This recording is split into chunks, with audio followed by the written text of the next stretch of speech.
All right. Well, we are back, huh? We're back at the 9 Club. Stop and chat, everybody. Today we have a special returning guest. Mr. Jeremy Wray is with us. How are you, dude? Doing good. Glad to be back. Man. Yeah, wow. Listen, We had a blast last time. we had so much fun. And the stories you have, Jeremy, that's why we needed you back another time. Yeah. And we're going to have you back another and another because your stories, just the water tower story, right? We do pull clips for this show, just to let you know. We did not pull that clip because we did talk about it on your episode. You went in depth of the water tower ollie. It was crazy, like pebbles, and you had my gosh, homie over there on the mountain taking photos, and the cops came. It was a whole thing. Go back and watch Jeremy Ray's 9 Club episode for that. Wait, I wasn't. That was a here long for that. No, Dubs. I missed that episode, so I think we might have to go. Dude, that was a long time ago. Dude, that was like 3 years ago, something like that. I know it was episode 42 because that's always been one of our lucky numbers. Was 42. Amazing. That's in the first year of us doing it. Jeremy, thank God you're back now because man, we didn't know what the hell we were doing. But a long way. But dude, hey, you're looking good, bro. I love the little scruff. I got my scruff going too, man. It's the cold outside. I got to keep the face a little warm. You know, you don't have to do much. It just shows up. What'd you say, Dubs? I'm letting it go. You've been letting it go a little bit. Yeah, in a good way. Bro. Okay, in a good way. Thank you, bro. I think we spoke about it the other night. Well, I remember when he had his full beard, Crow. You had your beard. Oh, we don't talk about that thing for a while. We don't talk. I remember that. Well, you kept that thing. Those are the audio days. Yeah, not AUDIO, but ADIO. Right. And once you have it that long, you kind of just want to keep it because you know you'll never have it that long again. Yep. So you push it further and further, and then you finally get sick of it and let it go. Jeremy, there's one picture of me on the internet with this beard, and I want it to go away, but it's probably like the top search. It's also your default pic on Instagram. It's crazy, dude. It was it was so unkept. I think it was on the hot chocolate tour. It was so unkept. My razor broke. There's a whole story behind it, but what? I think the best thing is that your first pro model board is you with that beard. Dude, I want him to redo it, Jeremy. I need him to redo this. Anyway, your scruff is looking good, dude. I like it. Right on. Appreciate it. You got the stash going, dude. We talked about the stash. You're getting there. You're almost there. To do the stash. You're almost there, dude. Well, I let it. Yeah, I grow it out first, shave it to the stash, let it kick around for a week or two, and then usually get rid of it. I don't like having a full, what was that dude? The dude that makes stuff, and the guy from the Parks and Rec, that kind of stash. Oh yeah. Once it gets that thick, no more. I can't do that. The thing is I don't know people that have a big mustache, but when you have a mustache and beard, you're constantly wiping your face when you're eating. You feel like you have shit in there all the time. True. It's horrible. That's if you're a messy eater. Yeah. Okay? Not even. If you keep it up, dude, you shouldn't have that I don't problem. get nothing in my shit. Yeah. I mean, look, it's... But yours is clean. Yours is clean. Yeah, true. You trimmed it. Yeah. We're talking about the beard where you can start biting it with your teeth. Well, if you let it go over the lip and you gotta drink something, you gotta go under it first. That's how you know. Needs a little trim. But you don't trim your beard, do you, Chris? Oh man, I didn't. It was. I don't know why we're even talking about this, bro. But look at what we're doing. Facial hair. Yeah. It was the elephant in the room. And now it's out. Thank God. And now we can move on. Yeah, we can move on. Okay. There you go. You're right. There you go. But how's everything going, man? We haven't seen you in a long time. What you been up to? Ray Bros doing that, and we've been doing our brand. Me and my brother Jonas doing Ray Bros brand, and we actually sold out of every single deck we had in stock. Amazing. And now with COVID, we haven't been able to get our reorder in. Shit. Oh. So right now, we're completely out of every deck we made. It's like which is good and bad. It's two sides, right? It's good and bad. Because everybody during this whole thing, they were looking for boards. So even the bigger brands, the small, everybody was benefiting because everybody wanted boards. It's needed. Yeah. But we had lots of local shops hitting us up for boards and stuff like that. So we made sure they were taken care of. And then, everyone just needed a board. They'd hit us up directly. Amazing. Make sure we got them their stuff. We usually give a free sheet of grip if we have it, and other goodies for everyone who orders. They get fun stuff if they order from us direct. So what are you going to do now that you can't get board? Like, is some on order? I mean, how It's a board shortage. So what do you, how are you doing Right now, with we're that? gonna have to make the shift and do more like shirts and hats and stuff in the meantime, and then just get the boards ready. So there's no timeline of when people can expect them back in the, Dude, people just get boards randomly now. It's like there's no, you can't even like schedule to get like a shipment of boards. I'm hearing like there's shit like planned out like a year out. Like you can't get shit for like a year. I actually reached out to Jose over at PS Sticks, our buddy Jose Cerda, and he said they were booked all the way through August 2021. There you go. To get an order started. That's a year. That's to get an order started. Like a strong 9 months. Exactly. That's crazy. Wow. Yeah. That's crazy. So, but we've been getting our boards through Clutch, and they've been pretty good with us about getting our stuff in and out in a timely manner. But they're also booked till past the new year. Wow. So, I mean, that's better time frame though. Straight up. Oh yeah. No, we'll get our boards out there. Yeah. No, for sure. It's And just we've had some reissues that people want to see, so we're gonna start, chalking some of those off. Some of the reissues, like my old Plan B graphics and stuff like that I did my own graphics. I have all the old artwork here at the house. Nice. Wow. So I just pull it up, put it through the computer, pick some colors, send it out, and if we can, we usually bring the board in so we can trace the shape. I have one of every board that I had all through those years. Okay. So we can actually get the shape, the dimensions, get as close as we can to the concave at a wood shop, and get it like dialed in. Amazing. And it helps a lot having it on hand. Yeah. What was some of the graphics we're talking about? We've only done one reissue through Ray Bros so far, and we tested out with Prime. Okay. And we did, it was called The Girl with Stars. So it's just a drawing I did of a girl, stars in the background. I just said my name underneath in like a script font I think I do. It was all hand drawn by me. I think I remember that. And even underneath the truck, it had a little like hand logo, and it said, hand drawn, by me for you. No way. The little logo under the truck. And we redid those, and those came and went pretty quick. I think we sold out of those in under a week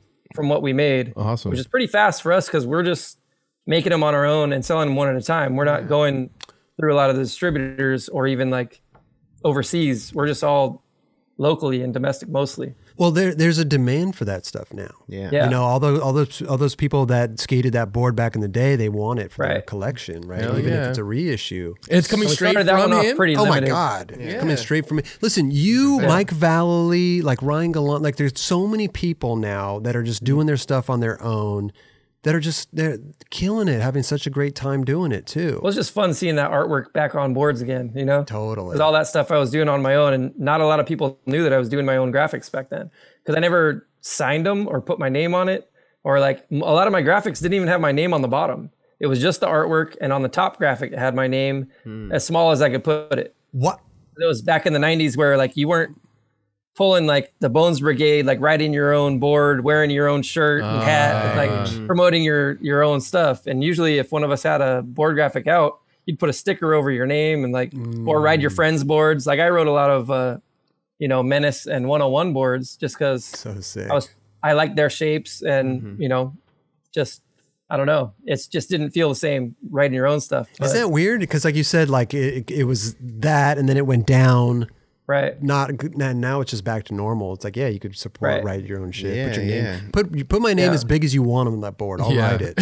I remember that phase though. There definitely was a phase where dudes did not want to skate their boards. They wanted, they didn't want to be extra like that. Was it because of what your peers thought? You thought your peers were like, dude, that's crazy. You're writing your own It's shit. just corny. I think it was partial for sure. Yeah. I mean, you care about what your peers think. So if your peers are thinking like, oh, this dude's just fucking about himself, or you fucking I think that it was a lot less self-promotion going on.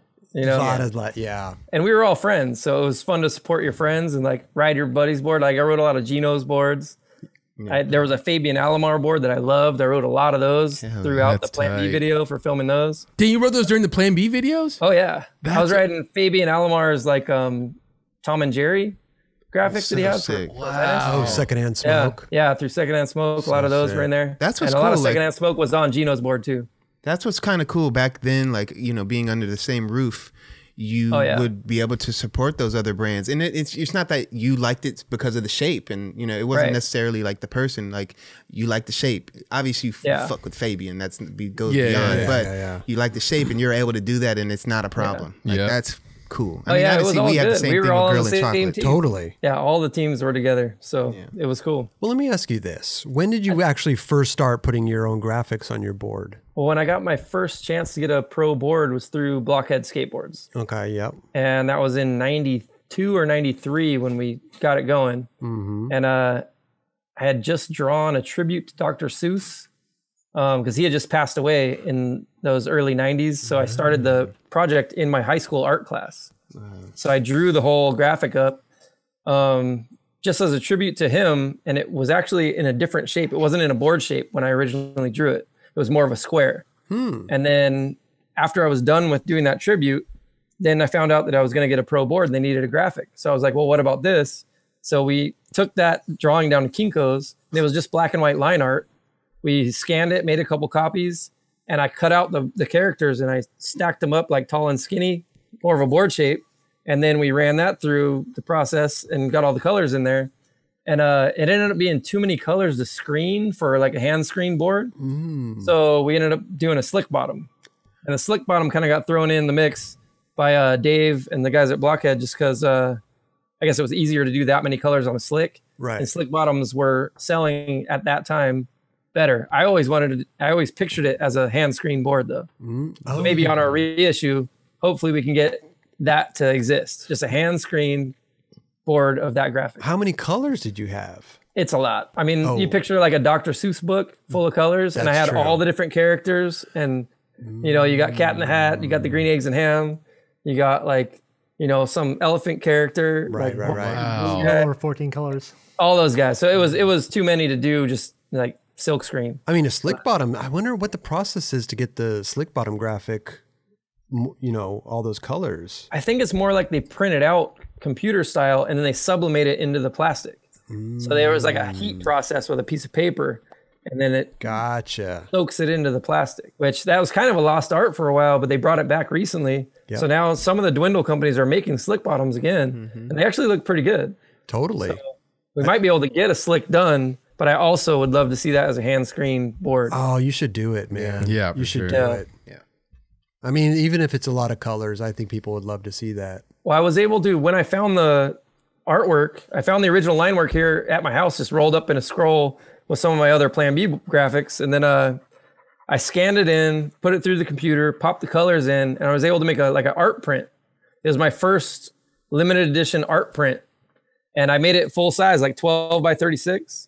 Oh, and it came out super crisp. It came out better than the skateboard did because now it's an offset lithograph print, and it runs through one of those machines that's longer than the room. It goes through every different wheel and every different color. Comes out at the end, and they chop it up for you. And one of our buddies, Gary, was working at this place, and he was running the machines, so he said he could do it for me. And I guess they were a really high-end printing company. They were one of the few printing companies that was licensed to do Ansel Adams prints. Wow. I guess it was a super high degree of difficulty getting it just right because he did so many dodges and burns and got his images just the way he wanted. And in order to match that, you have to make sure all the tones are exactly right. No way. And he's like, hold on, stop the presses. I'm printing Jeremy Wray's graphic. Here we go. Yeah, I was there the day that they were printing it. I got to see him come out, and then sure enough, if there was something off, he would stop the press, something, turn some knobs, fix a couple things, run it through again, and I got to see the whole process. It was rad. No. And when they came out, they were super crisp. That's it. You obviously have some of those prints. Yeah, I have some left. I started selling them a while back when I got them in, but it was just same thing. It wasn't tied to an event. It wasn't tied to anything, so it was just one at a time from here. I love it. Nice. Wow, yeah. That's super dope. It's been cool. A lot of my old skate friends picked one up and they have them framed at their houses and stuff. It's amazing that you even had the, it's art, right? So you're going to probably keep it, because a lot of people, they don't keep their shit, even their old boards. They don't keep those, they're not a collector, but thank God you saved all that stuff. Well, in the color days, we used to have to send the graphics off up to Northern California, and then they'd send it back. I'd request for them to send it back, and I got most of them back. But there is one graphic that I did for them, a full color slick bottom that came out, and that artwork never came back. So someone has it, but I have the first one. I just didn't get the second one. No. Two full color ones that I did for them that Yeah. For whatever reason, the other one didn't make it back. Well, if you need me to call anybody, I'll make the call for you, man. I'll track that thing down. Were other skaters doing it like that? Like just making their own artwork back then? I mean, I didn't even know this was happening back then. Right. Yeah. It was pretty much, I learned from Nadas and Gons. They were the ones doing their own artwork, and just pretty much they got free reign to do what they wanted. And you get a little bit more of their personality coming through on what they put on their boards and stuff. And of course, they were doing like grip tape art and stuff, paint pens on their grip and all that stuff. So you'd see a lot of their hand-drawn art. So I was inspired by that. And then, as far as other people doing it, of course, you got Ed Templeton. Mm-hmm, yeah. He was doing all his graphics. And then like Lance Mountain would do his stuff. Lance Mountain did a lot more stuff than most people know. Like, I guess... He drew the original Suicidal Tendencies stuff. Really? Like, where it looks all gnarly. Yeah, with those crazy looking skulls. That's Lance Mountain art. I never knew that until recently. I just found that out not that long ago. It's crazy because it's a whole different style than what you would picture from Lance. And you picture Suicidal Tendencies, the band, and how hardcore they are. Yeah. Then you got Lance Mountain drawing the skull with the straight bill and stuff. Like, it's crazy. Super crazy. And then John Lucero also did a lot of his own stuff. He did a lot of Grosso's stuff. And just like his style of art, drawing, logos, I don't know, his design sense was really, really on point. And then you find out that he did Kevin Staub's board where it's that mad scientist pouring the bubbles. I never knew that he did that one. And I always loved that graphic. And it wasn't until a lot later I found out he did that. That's dope. And then even like the World Industries Gizmo character. Remember that dude with the little propeller on his head and he had the round glasses? Those Gizmo wheels for World Industries. Yeah, who did that? Lucero drew that too. Amazing. Because that's when he was linked up with Rocco in the beginning, and they were partners or in the original World Industry stuff. So he drew that for them. The older skater, but the skaters from obviously the late 80s, early 90s, like a lot of those guys definitely drew their own art. Right. That not that is rare these days. I think it's still happening, but yeah, it's definitely. You see very few. You'll see Frankie Villani does his own art. I think Niels Bennett did. I think they did their first graphics too. I mean, there's these guys that they want to be represented. They have a gift and an art in them that they want to express. So if they could put it on their board, let's go. When we can't leave out Neil Blender too. Oh yeah, Neil Blender was one of the OGs. Yeah, I think MJ for he's sure. done some shit. I've done my own board graphic. You have? Yeah. Which one? In Photoshop, I did. No, he did the butt one, right? 3 lines. Yeah, 3 lines. But trust me, my artistic skill, I can't even. I can't even do that. I can't even do 3 lines and make it look like an ass. Well, did this come up the last time that there was a Picasso drawing that was the same, just simple line? And yes, somebody told me that. No, I didn't do that one, but I did a Photoshop version of Garvey on a mountain with a water. It was all kind of pieced together because they did a Garvey in space. Oh, I think I remember that one. Did you make shirts of that or anything? Because I remember seeing the graphic before. Maybe there was a few different. There was a Garvey in space, and then I did one. That's the one I remember. Garvey in space. Okay. It was galaxies behind him and stuff. So I did one where he's on a weird hill, and there's waterfall. I'll have to pull it up, man. I don't even remember. That's great. Very fancy. That's when you had the beard, probably, huh? Yeah, I was probably wearing a beanie at that point too. I had no idea what was going on. Did you get those studio photos with Garvey too, where there's a face here and your animal here and you on the side? We did something like that. God. With the I don't know, it's a whole thing. Yeah, studio shot. Oh God, I love it. It's very interesting. I kind of wish I was more artistically, inclined. Me too. Yes. Me too. And all it is practice. I suck at it. I just can't. And do also it, time. You need a lot of free time to be able to do that stuff. This is true. And I used to skate all day and then do that stuff at night. As soon as the sun went down, I couldn't see that good. Night skating sucked for me. I'd always slam the worst at night. Yeah. So I'm like, all right, I'll skate during the day, do my art at night. And that worked out perfectly for me. You had the drive and the ambition and the will to do that. I just don't have that, to sit down and draw. Yeah. Same. Well, it's my drawing is watching Botched. Yeah. What are you doing? That's the best. Chris watches Botched. I love it. Such a good show. I used to watch it. I'm over it now. I wish there was more stories or like about that, about you, like seeing the guys like you drawing and stuff like that. Because I don't feel like I never saw that as a kid. I never. Right, you don't see it. Yeah, you don't hear the story. Not like you it would see it nowadays, right? But you still don't. It's just different. You still don't see the artistic side of these or videos or stories behind. It's true. Brian Anderson. Right. BA. Yep. Yes. He's another one. Definitely. Yep. Hands on with a lot of his graphics. Will produce graphics. Done it for other people. Oh, Alexis Sablon. She does a lot of there's a lot of people now that we start thinking about it, and probably even more that we don't know about. True. Like Jeremy was saying, like he didn't true. tell people or put his name on the thing or whatever. One of the few times I let people in and see the process, I did these hand painted. I call them the drip fish boards, and I just had boards that were in my garage that I had skated, a couple that Jonas had skated, and I just painted over them. And I painted 3 drips and turned those drips into these stylish little fish. And that was the drip fish boards. And I did a whole series of, I think, 14 of them. And they were all basically identical. I was like the human Xerox machine. I did the same thing over and over. And they all sold. Wait a minute. super cool. And I filmed the whole process while I was doing it, let people know what was going on, and then let them know they'd be available when they were done. And then I sold them one at a time. Oh, so these weren't... This wasn't a mass-produced. This was a piece of art on a used board. Wow. Right. On one of the ones I skated. So I just, I painted them up and did them all. I made my own little assembly line, painted the full board color, painted the 3 drips, 3 different colors, then did the black line art on top to make the eyeballs and lips and the character of the fish. So sick. And by the time it was done, they just looked cool. They were fun. Wow. So the people that snatch those up have them in their collections hanging on the wall. They're just fun. Would you sell them on your website? Just through Instagram. Just put them up, let them know that they're available, and then people will just, I want one. DM me or something, and I'd send them out. But did you put it like a price on it? Did you say, hey, I'm selling these for... I think I sold them for $150 in the end. That's a good... Hell yeah. Yeah. Nice. How long did it take you to do one? I did them in a day.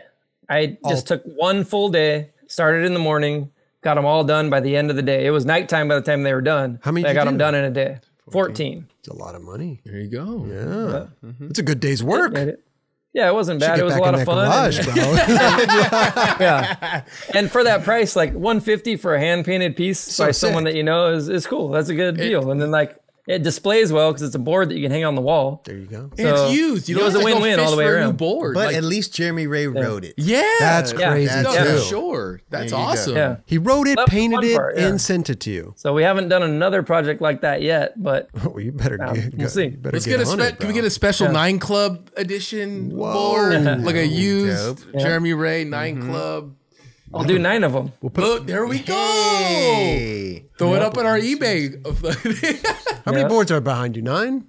1, 2, 3, 4, 5, 6, 7, 8, 9, 10. 10. Thought we'd have 9 back there. Yeah, just space them out. We'll do 9. Yeah, let's do it, dude. What do you guys want on it? You're the artist. Yeah, I can't call it. You could do a special one, each one.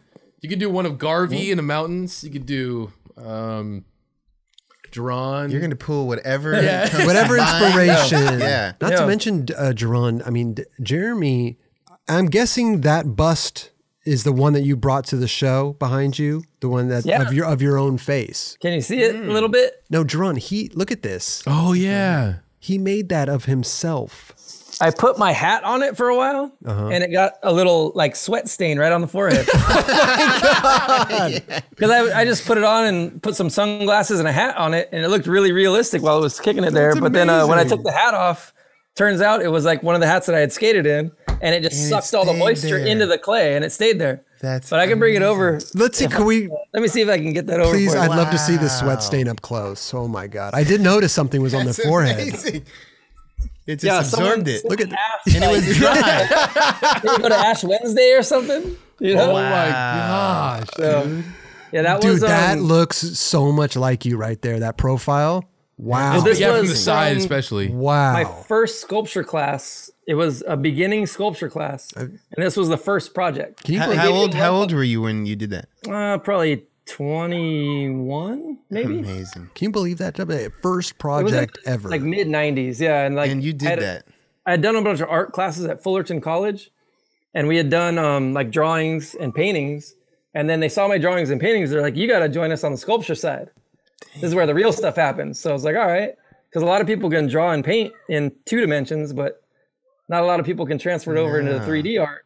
That's fucking damn. They're like, I think they thought I could do it.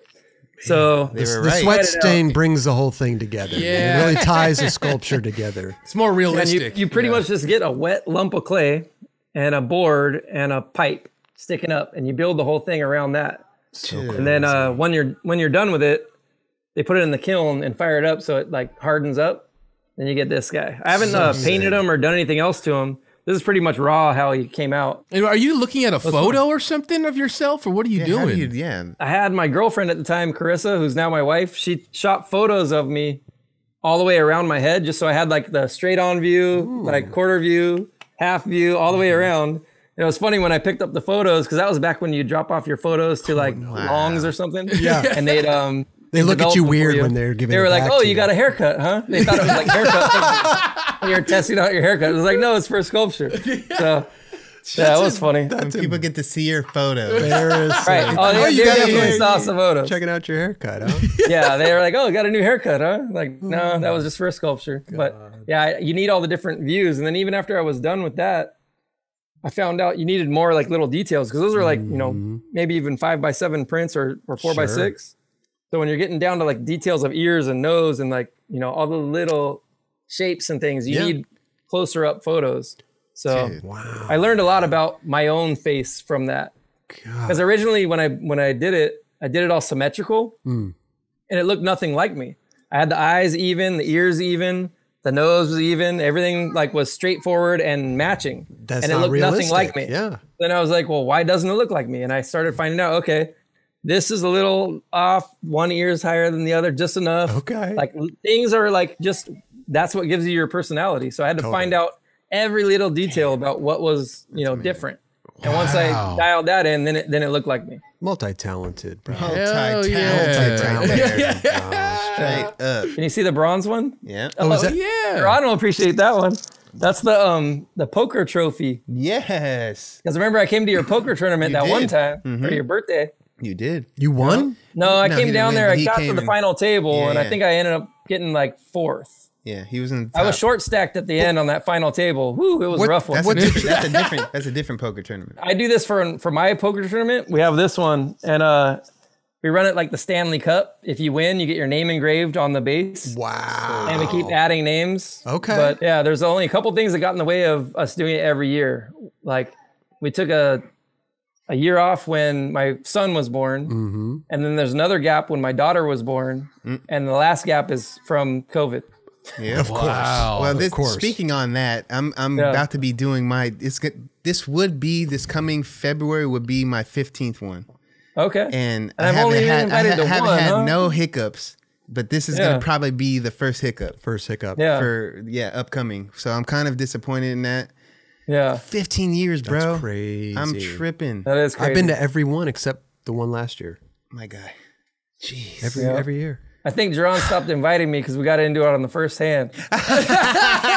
No, dude, I don't know. Dude, you're in the next one. Next one we have. Holler at me too. I love poker, bro. Kelly, you're a poker guy? Yeah, hell yeah. Oh, no, bro. I've lost so much money, Dubs, going to your poker games, bro. I mean, over the years. Yeah, over the years. It adds up. How much did you buy in? $100? Beginning, like I think it was like $60, and then it scaled up to like 80, and then it was like probably 100 for the. It got a little rich. Yeah. It got a little rich, but it's not really. That's cool. If you're only doing it once a year, every so often, it's not really too much. But yeah, if you want to entertain and have a good time, no, it is come fun. by. It is super fun. It is super fun. Bro. I love it, man. Jeremy, you're there the next time, bro.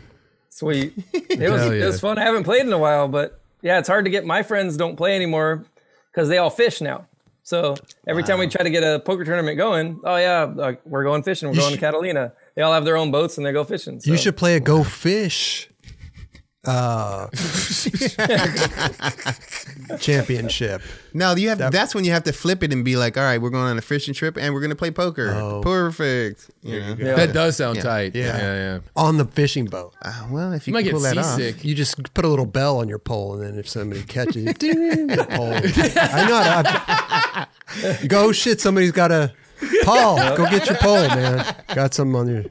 We're almost to Catalina. They got to run it like the poker runs they do on the motorcycle stuff, where you pick up a card every stop. If you're fishing, you could get a card every time you pull a fish in. And then whoever has the best poker hand at the end wins. Oh. And that'd be awesome. Because if you catch 7 fish, you'll have 7 cards. You can make your best poker hand. Whoever gets the best one wins. Wait a minute. I've never heard of this. That sounds amazing. We just invented it right now. You just made it up. Oh, I thought you said a motorcycle thing. Well, when you go on the motorcycle runs, they give you a card at every stop. And you grab one blindly out of a bag. Okay. And by the end, you probably have 6 to 8 cards if you stopped at every stop. And then you make your best poker hand to win. So sick. Wow. A lot of people cheat on those. They look in the bag and get the one they want, or they got friends that are working the bag. So we've seen royal flushes. Damn, bro, the fish, that's amazing. The fish one's good. But if you catch a bluefin tuna, maybe you get 2 cards or something, or a shark. Yeah. Yep. A shark. There's gotta be some sort of scale. With our buddies who do art and skateboard and stuff, we were talking about doing an art buy-in tournament where you bring a piece of art, that's your buy-in. Everyone at the table, say you get a table of 9 people, everyone bought in with a piece of their art. Let's price it around $100 value on whatever piece you bring. Winner take all, and they get that whole collection. And you're only out your art. How do you price your artwork at that point? How does everyone differently be like, oh, this is worth $100? I know. Well, you wouldn't want to have someone who has a bronze sculpture that they took 8 months to do, and someone else have a pen and ink drawing that they drew that night because they wanted to play. Yeah. You got to have them somewhat equal out. So let's value it somewhere in the middle, Well, that's what I was going to say. Everyone will know. I'm just going to bring one of my drawings to your poker match next year. I don't know if that's going to work. Yeah. They get the money, they get a trophy, and they get a drawing from me. I don't know if that's going to work. I don't know if that's going to work. You could tie it to an art show too. So where you'd have the pieces up on the wall, gallery show. Mm-hmm. You have the poker table going on in the middle. People could even be looking at the art while you're playing the game. And then at the end, one person walks with all of it. I love it. Yeah. Bro, you got to start doing this stuff. Yeah. We've been kicking that idea around for years. Oh, man. Ain't nothing to it but to do it. This might be the year. Yeah. So I love these ideas. I like when COVID's done, we got a lot of fun stuff to do. Everybody's thinking of shit. Yeah. Everybody, man. We're going to kick it back in action. Yeah. It's true. It's going to be slow getting back, though, because everyone's going to be still extra cautious. I know. Yeah.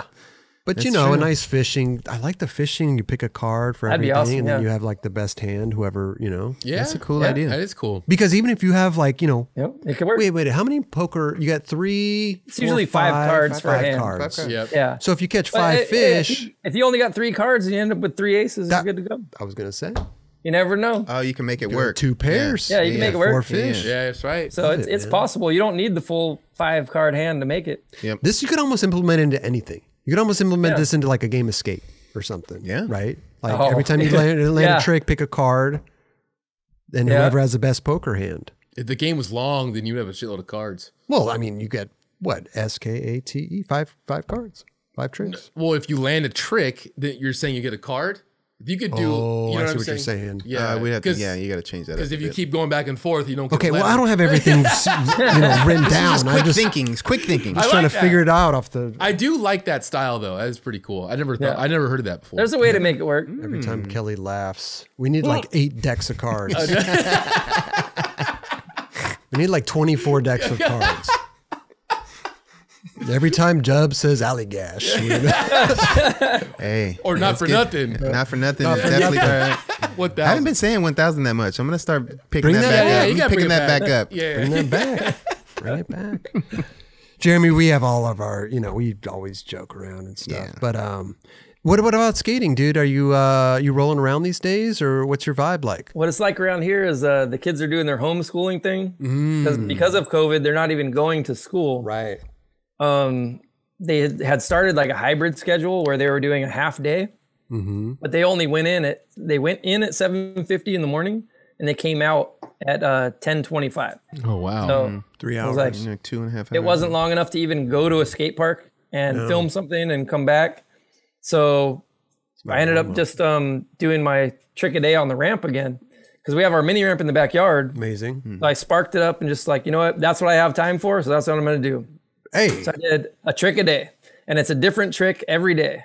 And I did this back in 2017, I think. No, but this was street. You were doing shit on street though. It wasn't on your ramp. Well, that's the difference with this one. If I can't go out and skate street, it's going to be on the mini ramp. Now, I'm not a mini ramp champ. I don't have like thousands of tricks on the mini ramp, but anything that I can do, I'll try to do, you know, every different way you can do it. Frontside, backside, switch, frontside, switch, backside. Gotcha. And see if I can pull it off. And some are easier than others, but it's been a lot of fun just trying this stuff. How many have you done so far? I don't even count them. No. This one, the one that I did it for 2017, I did one for every day of the year. I started on January 1st, and I made it all the way around to December 31st. You and did 365 different tricks. Yes. I didn't even know there were that many. I did a trick. Well, that's the funny thing. When I started it up, it was our buddy Paul Luna. He's like, do you even know 365 different tricks? I'm like, I have no idea, but I'm gonna start this and see how far it goes. Did you write it down? That one I did because I had to write it down to make sure I didn't repeat myself. There you go. And like lose my train of thought, or like, you know, who knows? I might just forget. Yeah. So it helped me work out where I was going. But I didn't write it down before I did it. I wrote it down after I did it. Yes. Oh, wow. So it's not like I had a list, like I have to do this on this day, this on this day. I'm going to do all these. No, it's whatever worked that day and whatever felt good. And then follow that train of thought through the rest of the week. Seems like you would have to have some sort of checklist to kind of like check off. But if you're like, I was going to say. Well, sometimes it depended on where I was at that day. Like I wasn't always like at a park or even at home or somewhere familiar. Sometimes I have to look around and see what was there.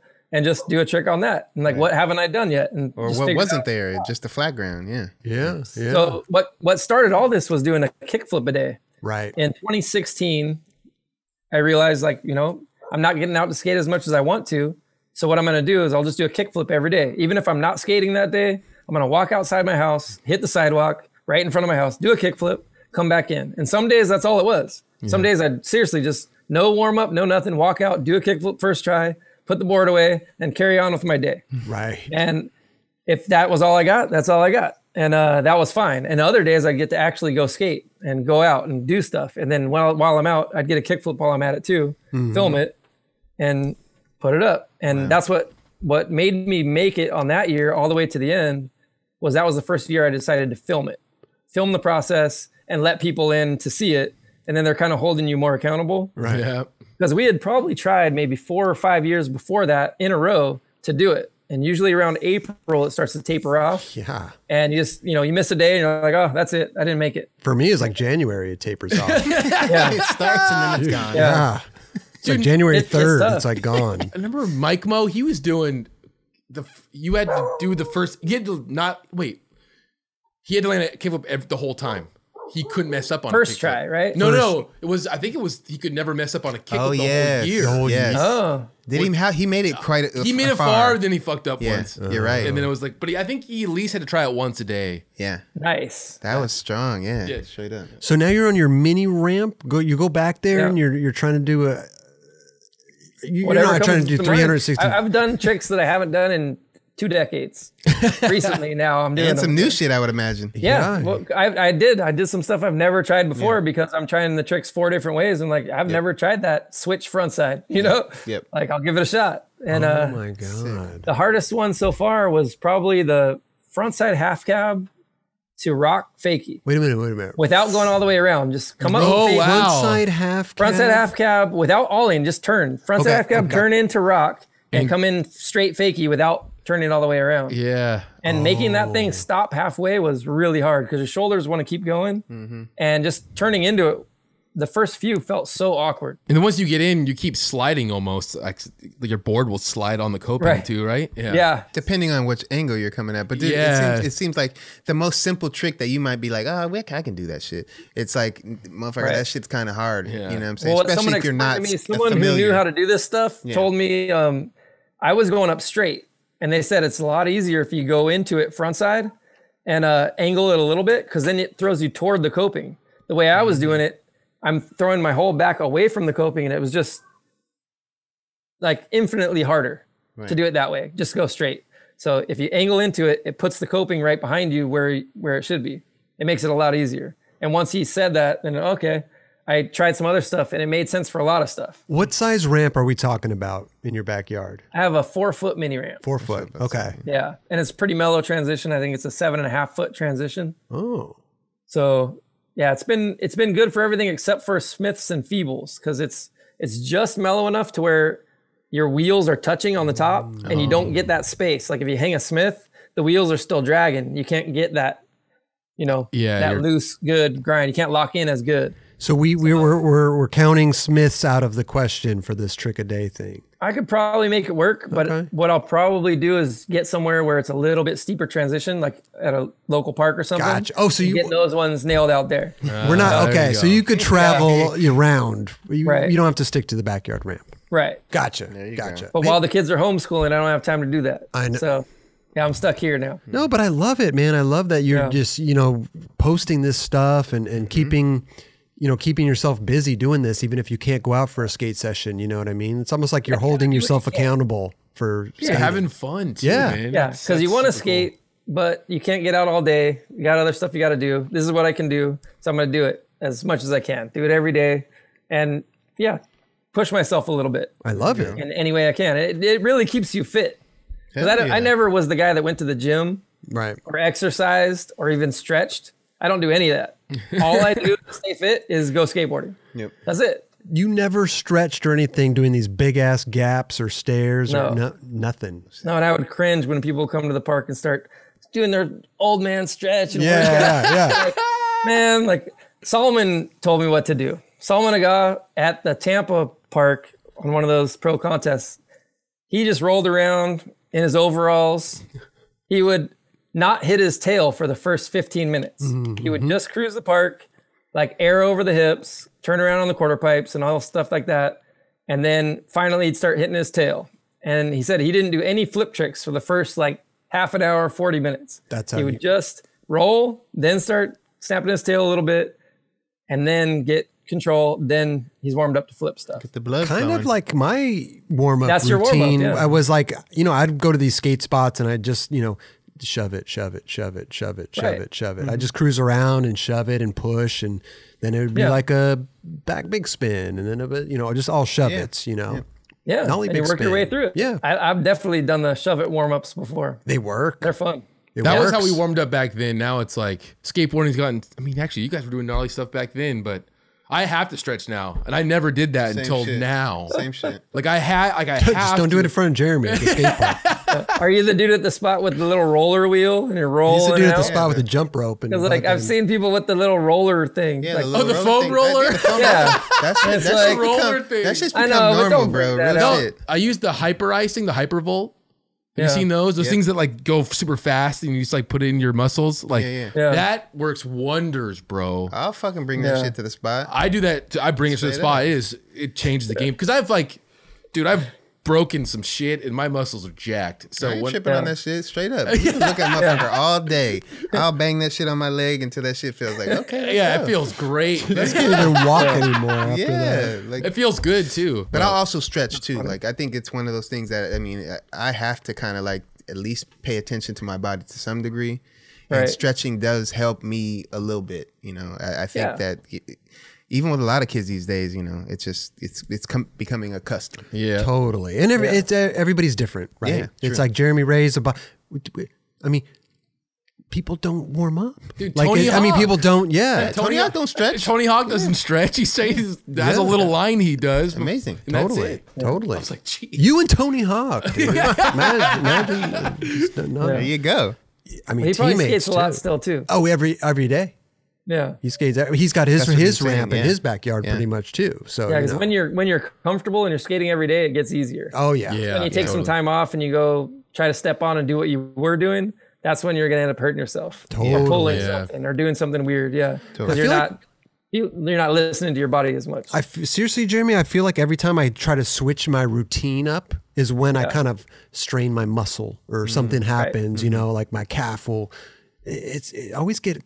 I I wouldn't say like hurt, but I always get like, you know, hurt. Yeah, an annoying pain. That An annoying pain when annoying. I switching up my shit. Yeah, it gets in the way. Body's not used to that. Body's not used to it. It's annoying when you hurt yourself when you're not trying something. You know, does that make sense? Absolutely. Well, that's usually the only time you do hurt yourself is when you're just messing around or not trying something or not warmed up, and that's when you get hurt. It's when you're trying something really hard and focusing as much as you can, you're on it. You're not going to get hurt. Yeah. It doesn't. Yeah, you're less likely to get hurt when you're really paying attention. It's always the silly stuff, right? I busted my chin open at Beeble and Marks Park a long time ago. I wasn't even paying attention on the little manual pad box. I was just went up to 50-50 it and just freak thing slipped out and chin hit the. I had to leave and go get 3 stitches. It was like $2,000. So should have just super glued it, you know. Mark was like, "Yeah, throw some super glue." I'm like, "Dude, I'm going to the hospital, bro." That's when you needed the beard for cushion. Jeremy, man, you keep bringing up this beard, bro. Oh, it wouldn't have split your chin with all that padding, though. Man, Jeremy fits right in with all of us, dude. I know. These zingers all day. I love it, bro. I love it, man. Chris is like, "Why you got to bring up old stuff?" No. This is what it's all about, man. We've been on tours and stuff, audio days and stuff like that. Man. Not as many tours as I would like to go on with you, Jeremy, but I think we did go on a few different tours and stuff. Really fun, man. Audio was such plus, we got to skate the streets together. So, you know, we'd be there in the schoolyard skating like picnic tables together. Audio tours were great. They were great, man. We really were treated well and great hotels. And, you know, remember, were you on the tour where we had the little tour bus thing? Mario was driving that thing and I was playing Guitar Hero and stuff like that. I remember Mario driving the bus around, Yeah. So man, such a good time, dude. I also remember being at the schoolyard with you when you were doing your frontside board slide on the table to nollie heel flip out. That was at Lorena School. Yeah. That was well after audio days, though. Yeah. That was I think I was wearing Converse back then. I wasn't watching the shoes. I was watching that board flip. Hey, like, wow. Jeremy, front board, rolling back heel out. Listen, I wish that's what you don't see every day, you know? I wish that I was witnessing some of your greatest maneuvers. What do you laugh, bro? I mean, a lot. Like if you were there that day? Like I wish I could see some of these because we pulled a bunch of clips. Okay. Right. We want to talk about some of these clips. Yeah. The first time I met Jeremy actually was I was in Barcelona. It was right when I met Roger. And you guys were on an audio trip, and that was my first trip I ever been on. I was there with Stevie Williams, and I filmed this line that was in one of my video parts, and you were there, and it was the first time I've ever seen you in real life. And I was always like, dude, and Kenny Anderson was there too, and and Roger was there. And I was so overwhelmed. I was having such a great time, but I was like, I'm skating in Barcelona right now. Jeremy Wray, Kenny Anderson are here. I was just, and Stevie Williams. It was like, for me as a kid, like growing up, I was like, that was super. Barcelona was amazing too, though. Yeah. What spot was it at? It was at remember the Universitat, like the 3 long marble benches? Black marble benches. Yeah. Yeah, I was there. And nice. that was just super cool.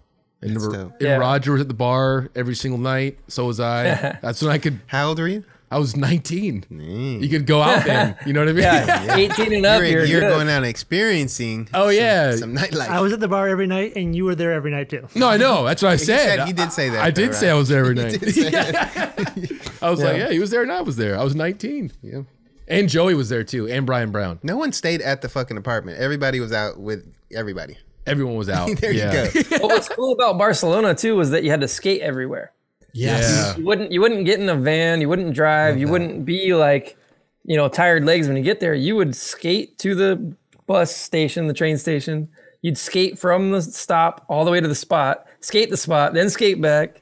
Yeah. And then, you know, the only breaks you got were on those little train rides. And then you skate back to the apartment, and usually the elevator was out. You'd have to walk up 5 flights of stairs. Yeah. You know? 5 flights of stairs, and you were on the 3rd floor. So every 3 times. Those are 5 flights, but you're on the 3rd floor. Crazy. Right. So if you had to go down and get something to eat for breakfast, you'd have to go down those stairs, come right back up, and then get ready to go skate, go down the stairs again, go skate, come back up those stairs again. And if you want to go eat dinner, come back down again, go get it. So by the time you get back from Barcelona, you're a beast. We were all in beast mode. It always took me like 3 or 4 days to get my body accustomed to it when I would first go there. I'd be like exhausted after the first block. Yeah. But then by the end of the week, you're feeling like, okay, let's do this. I can do anything on a skateboard right now. Totally. Then you come home and no one's doing anything.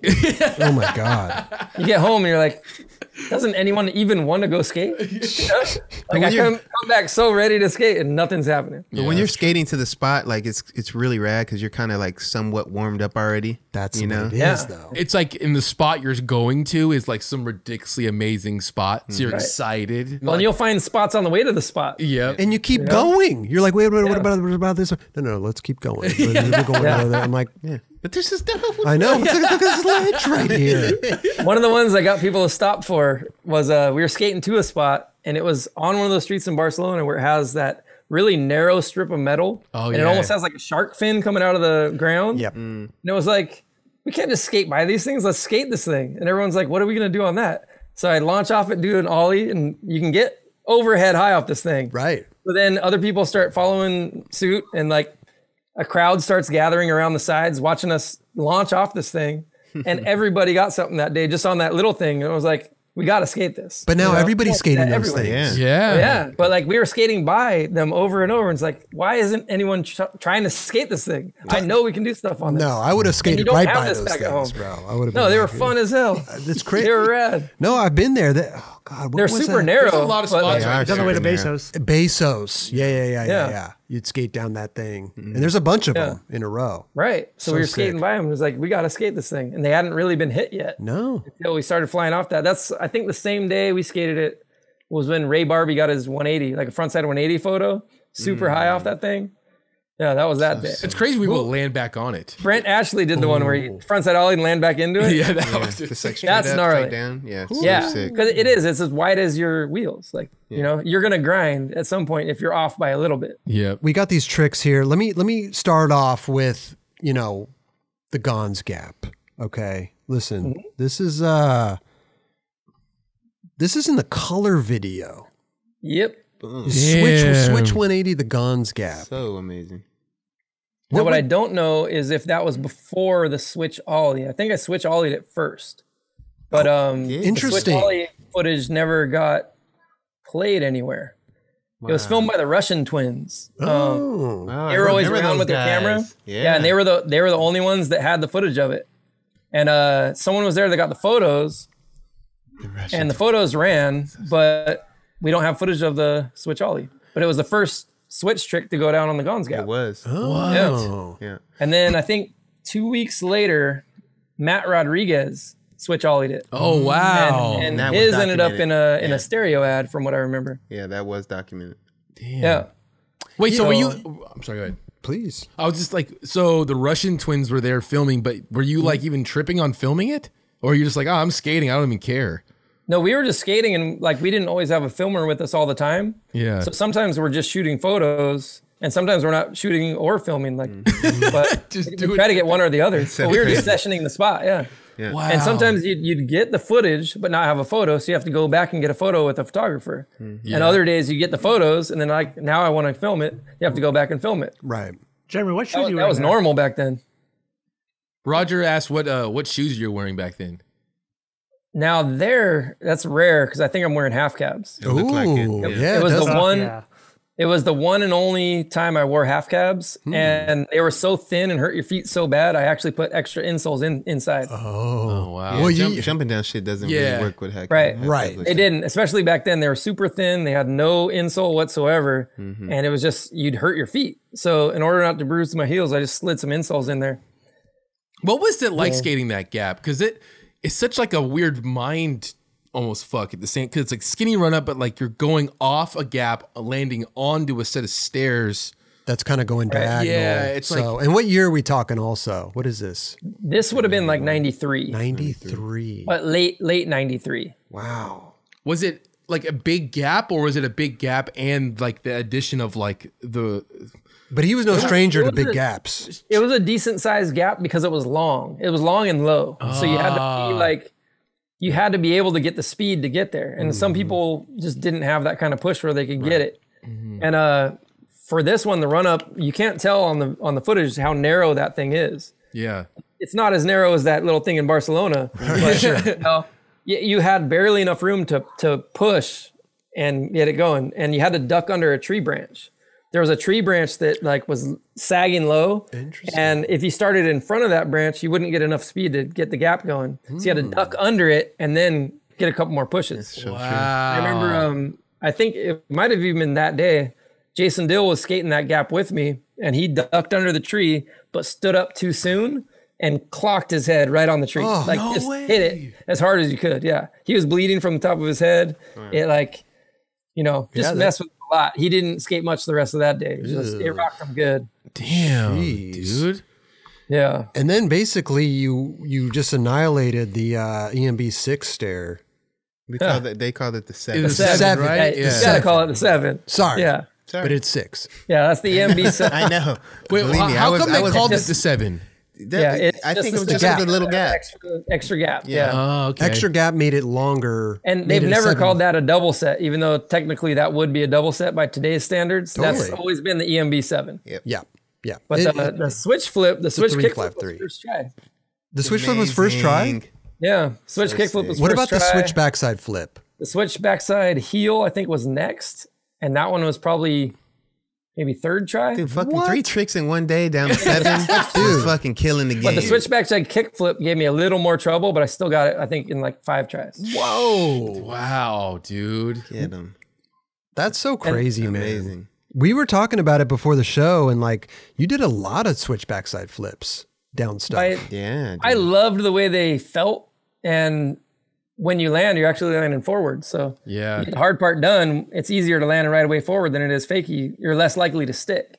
But once you get comfy, you're good. Was it you had that. With the bricks where you landed, it was pretty slick, right? So when you fell, did you slide?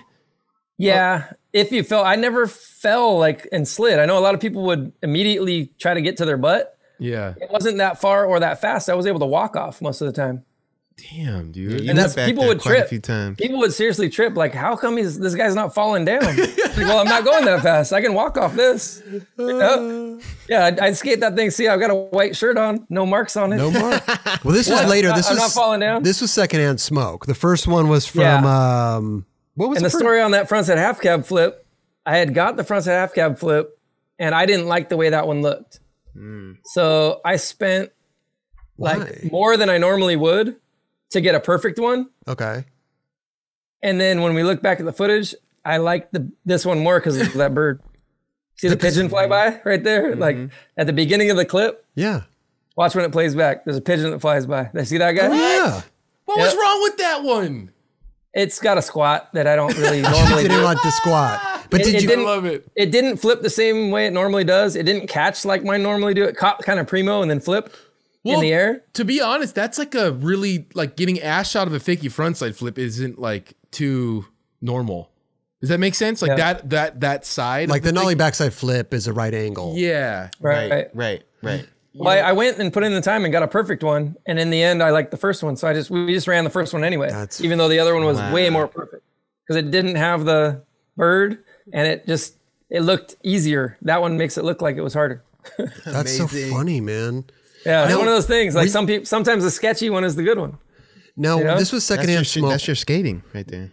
Yeah, it was more natural. You know, seriously, I didn't want to take the style out of it, so that was just more natural. I want to ask because like that was such an epic spot back then, and I know the locals there were very territorial of like whatever. Yeah. How was it going there? I mean, it's Jeremy Ray. Jeremy Ray coming through. Like they must have been pretty cool with you, or were they give you a hard time a little bit? They probably would have given me a hard time if I didn't meet him in the 80s. Because I went up there way before. Like, I was up there in probably 80, maybe 87, we went through on like a family road trip with my buddy Matt Mack and his family. And we skated and met all those dudes. And then when we came back, like the next year, they remembered us again. And we were always cool from back, because back then it wasn't like the mecca that it became. Yeah. So back then it was cool, like, oh, other skateboarders. And if you weren't like being a dick to them, they were cool to you too. But when the spot got overran and everyone was coming there to try to get theirs and like do their tricks at their spots, and it just got way overdone. So they were more territorial then. But by then we already knew all of them and they were happy to see us come up and just skate. And like, we were never trying to do anything too crazy. I mean, we were just there skating, and they were there skating with us, so we were all learning together. Yeah. So I always felt like I was amongst my friends when I went up there. Even if you didn't know them, it's Jeremy Wray coming through, already established. You know what I mean? Like they probably were like, "Oh, this." Also, I met him before I was anybody. You know, I met him before I was sponsored. Right, you know? But I'm just saying, if you never did, if you just went up there, they'd probably be like, "Damn, this dude is coming through." No, they didn't care. Killing. They were holding down their spot. They were super territorial. EMB didn't really turn into EMB until I'd say 90, 91, where there was a really strong core group of people that were there and really, it was their territory. And they were pushing skateboarding. The stuff they were doing was amazing. They were inventing new tricks every day. Crazy. Like we were there when Henry Sanchez was doing, I think it was either the half cab crooked grind or the nollie 180 crooked grinds. But he was shooting with Tobin. And pack of lines. It was like, we've never seen that trick before. He was like, and it had never been done before. He's inventing tricks. That's right in front of you. Henry Sanchez probably invented a lot of tricks. Mad tricks. Oh, if you did an NBD list, he'd be right up there with Rodney. For sure. If you did Rodney's NBDs and Henry Sanchez's NBDs, there might be a battle that Henry's got close. He did a lot. That's awesome. Dude, you see, he's still skating. Oh, yeah. He hadn't been skating for a while, and he's doing good ledge tricks. Yeah, man. He's sparked up. Yeah, he got his manuals back too. That's so tight. Switch flip nose manuals. I've seen that. Yeah. Okay. Yeah, he got his switch flip to switch nose manual. Yeah, the one from way back. He hadn't done it in 20 years since the blind video or something. Love it, man. So sick. Crazy. Love it. Okay, we got to talk about this, Jeremy, because what do you got? This is baffling. This is insane, dude. You did a line. Dude, that trace. An insane line to the Carlsbad Gap in Secondhand Smoke. What were you thinking? And who was that dude right there doing the is that Rodney Mullen? Yes, it is. Yeah, that had to be Rodney, right? A lot of people asked, who was that dude doing the pogos? And I was like, that's Rodney. Random Rodney. Mm-hmm. Well, and you see someone in front of me right there skating down the sidewalk? Yeah. That's Danny Way. Wow. So him and a buddy were skating down because they wanted to see the whole line. So that's Danny skating in front of me. And it was Danny's idea to do a line to the big gap. Okay. Because we had been doing lines where you go down that first set of stairs that you do the tray flip on, and then we make a right over the whole gap, and then there's a ledge. Oh, that's right. Yeah. So we were doing that line over and over with everybody. Everybody's trying to get lines there. And then Danny was like, well, what if you make a left and go to the big gap? Like, well, we can try it. Let's give it a shot. And how many tries did that take you? Because that's a long line, man. Listen, it is. You only did 3 tricks, but still, to get to. Well, that's the thing. If you see the raw footage, let's see, Dan Sturt filmed it, but somehow Jake Rosenberg has the raw tape. Okay. So he posted up some of the earlier tries of the frontside flip down the gap, and on the earlier ones, Dan Sturt ran down the gap with me. He got off his board and ran down. So and on this one, he didn't like the way he filmed it. See how shaky it was? You could see, because listen, you're hauling ass and he has to stop right there. Right. And he was stopping and running down the gap and jumping. He was in the air with me most of it. And then that one, for whatever reason, he stepped up. Maybe he stepped off his board funny and got a bad step. And he didn't go down with me. And he's like, that's the one you had to make? He filmed it so bad in his opinion that he wanted me to do it again. So I tried it again for him. But what you can see is when I ride into the grass, it was super muddy that day. It had just rained the night before. So when I walked off, there was mud over my soles, onto the white part of that shoes, all the way around, just caked on mud.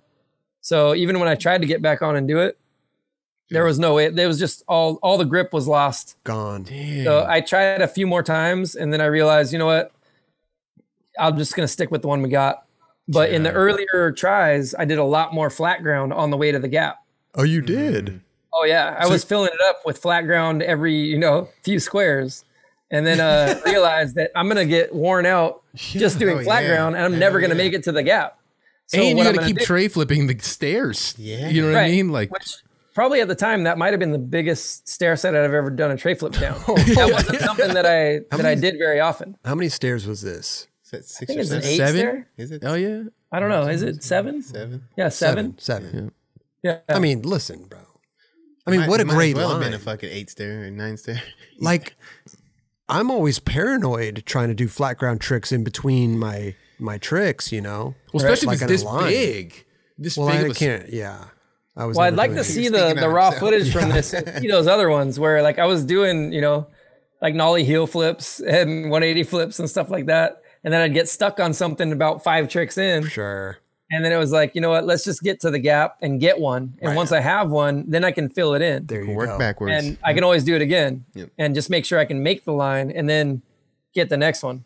And on this one, you see I'm riding a 101 Geno Celtic board. Now, I could almost imagine you didn't almost have to go into the grass right there. You were in such control. I liked rolling away straight. And that's what's funny. Some people say, oh, like he didn't have control. He's going into the grass. But I didn't like turning out of it. I wanted to go straight. You would, Yeah. I feel like you just want to roll. If you were in control and you landed and you just, Yeah. I'm going to just follow the pathway. And For not me, go- I just like going straight. you just like going straight. Yeah. Huh. I didn't want to take the curve. Okay. But I definitely could have. Yeah. And in the end, other people liked it better when some people took the curve. Mm-hmm. So, and I had my backside heel that I did over it that I took the curve. But that makes sense. For my interview, I did a back heel. Because the front side flip for Goofy, you would probably Yeah, see, naturally. even the front side half cab, I went straight and I just go Yep. straight into the grass. You probably The some front tricks. side half cab was the first trick I ever filmed for the Plan B video. I got on Plan B, and 2 days later, I filmed that front side half cab. Oh, really? That one, yeah. That was the first trick I filmed for the part. Okay. Did you like this? Did you like your front 3 over that? No. I could imagine. See, For me, it again, was like, sick. It's one of those ones like I wanted to do it perfect. Right. And of course, after I did that one, I tried it again. And I kept trying to fight it and get the one, but the ground's so slick there that it makes it slide. Yeah. And it hits so hard, it doesn't just let you ride away clean. So in the end, everyone else who was there was like, hey, we like that one. I mean, it was stylish, but I could imagine. I don't hate it, but Right. I know I could do it better. So No, I was yeah, buttery. I'm okay with it. And it stands out a lot because it is under control and it slides, but Hey, you that's don't all put you your can hands do. down. No, yeah, it's completely under control. Just the ground's so slick and it hits so hard. Right. It made me. Some tricks at that slide spot, out. you naturally just go into the grass. Of course. Depending on what, like a frontside flip, you're kind of still going that way when you land. Well, plus if you look at where I'm landing, I wasn't the type to barely clear the wall and land right there. I'm clearing it by like 5 feet. Yeah. Yeah. Yeah. I always would rather clear it by 2 feet than come up 2 inches short. I mean, look how far. I'm literally, past look. the crack. Yeah. Yeah, Now- I was always just going fast as I could, clear the crack, and that momentum will carry you forward. Because if you go slower, you're more likely to stick too. Absolutely. Because your momentum going forward stops, and especially there, it's all uphill landing. It's uphill. Right. You're gonna get stopped and just stuck. Now, was this frontside flip the one that was in your line, or was this a different one? That's the Sturt one. following me. That's the one. Yeah. Okay. And they did it for the beginning and the end of my part. And they did the same thing with Ronnie Bertino in the video, where he did his switchback lip, and then the end, that was the beginning and end of his part too. Oh, yeah. It shows them like turn around and give the high fives, right? Right. Exactly. Yeah. So that's they had a little running theme going with that. Dope. How many times do you think you got to the frontside flip on that line? From what I remember, the one that I made was the 4th time I had done the frontside flip down the gap. Wow. So I got it on the 4th one. Crazy. So you do your flip tricks down big gaps pretty quick, huh?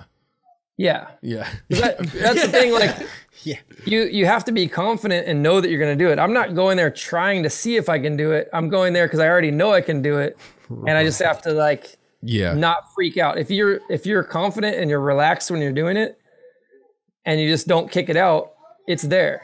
Right. You know. So you just have to think of it just like flat ground. That's if the you catch mentality. it, Yeah. if you're able to flip it and catch it, kicking it out takes more effort than landing it. It totally does, dude. That Yeah. sucks when you skate stairs.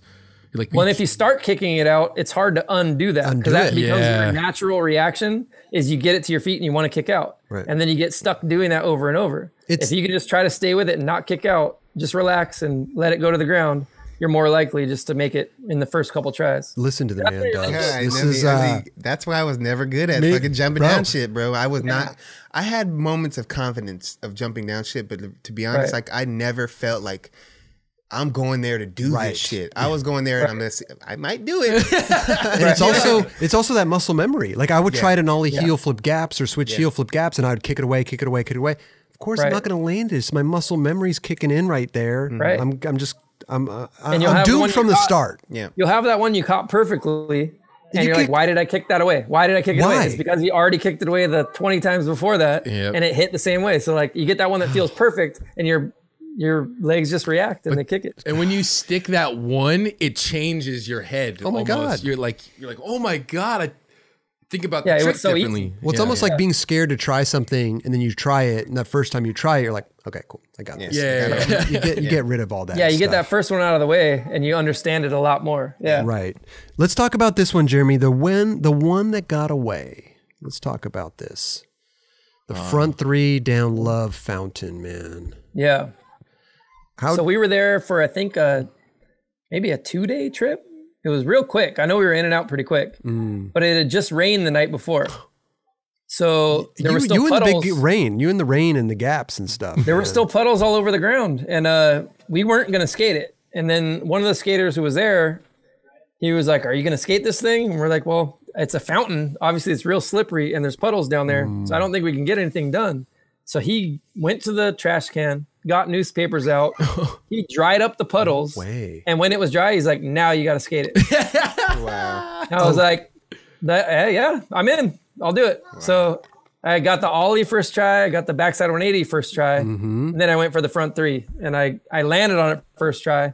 But it was so slick because that same momentum thing. When you're coming around that last part of the three, your body's still turning. And if it's slick at all, it's just going to slide out. So you're leaning on your heel side, and it just wants to let it go. You stuck that first try? Yeah. This was first try right here. I don't know if you can, someone who filmed it might know better, but yeah, I did not kick it out. I got the first try, and it just started slipping out. So then I tried it again. I got it again. And then I think on the third or fourth one, the tail snapped. This is the one, the tail snapped. Yeah. But I didn't kick him out. I stayed with it.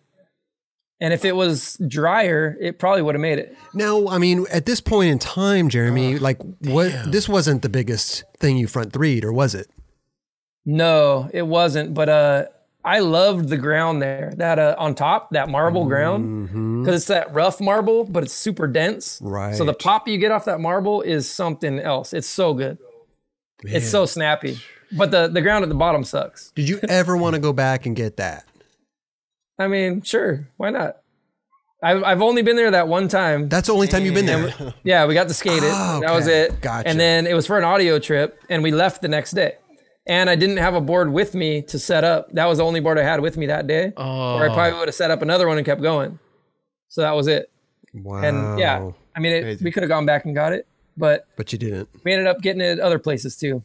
But at least this is what I love about it, though, is like, you know, it ended up with a little story thing on video, you know, so that's rad that people got to see that. Yeah. Good. Hey, monumental spot. You know what I mean? Sure. Front three. That gap is just rad. It's such a good gap. I remember people trying to ollie it for the first time in the dead of winter. I think Choppy Omega was a first. People were slipping out.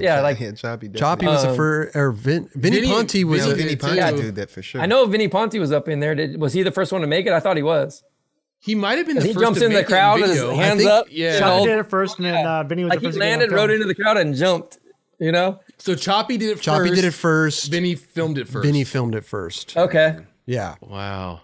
Yeah, rest in peace, a man. lot of cool stuff went down there. Oh my God. It's like I said, such a good gap. It's a famous spot, man. That gap was huge, dude. Yeah. That was no tiny thing. What are we talking about? Secondhand smoke. What do we say? What year? Of what? Secondhand smoke. Oh.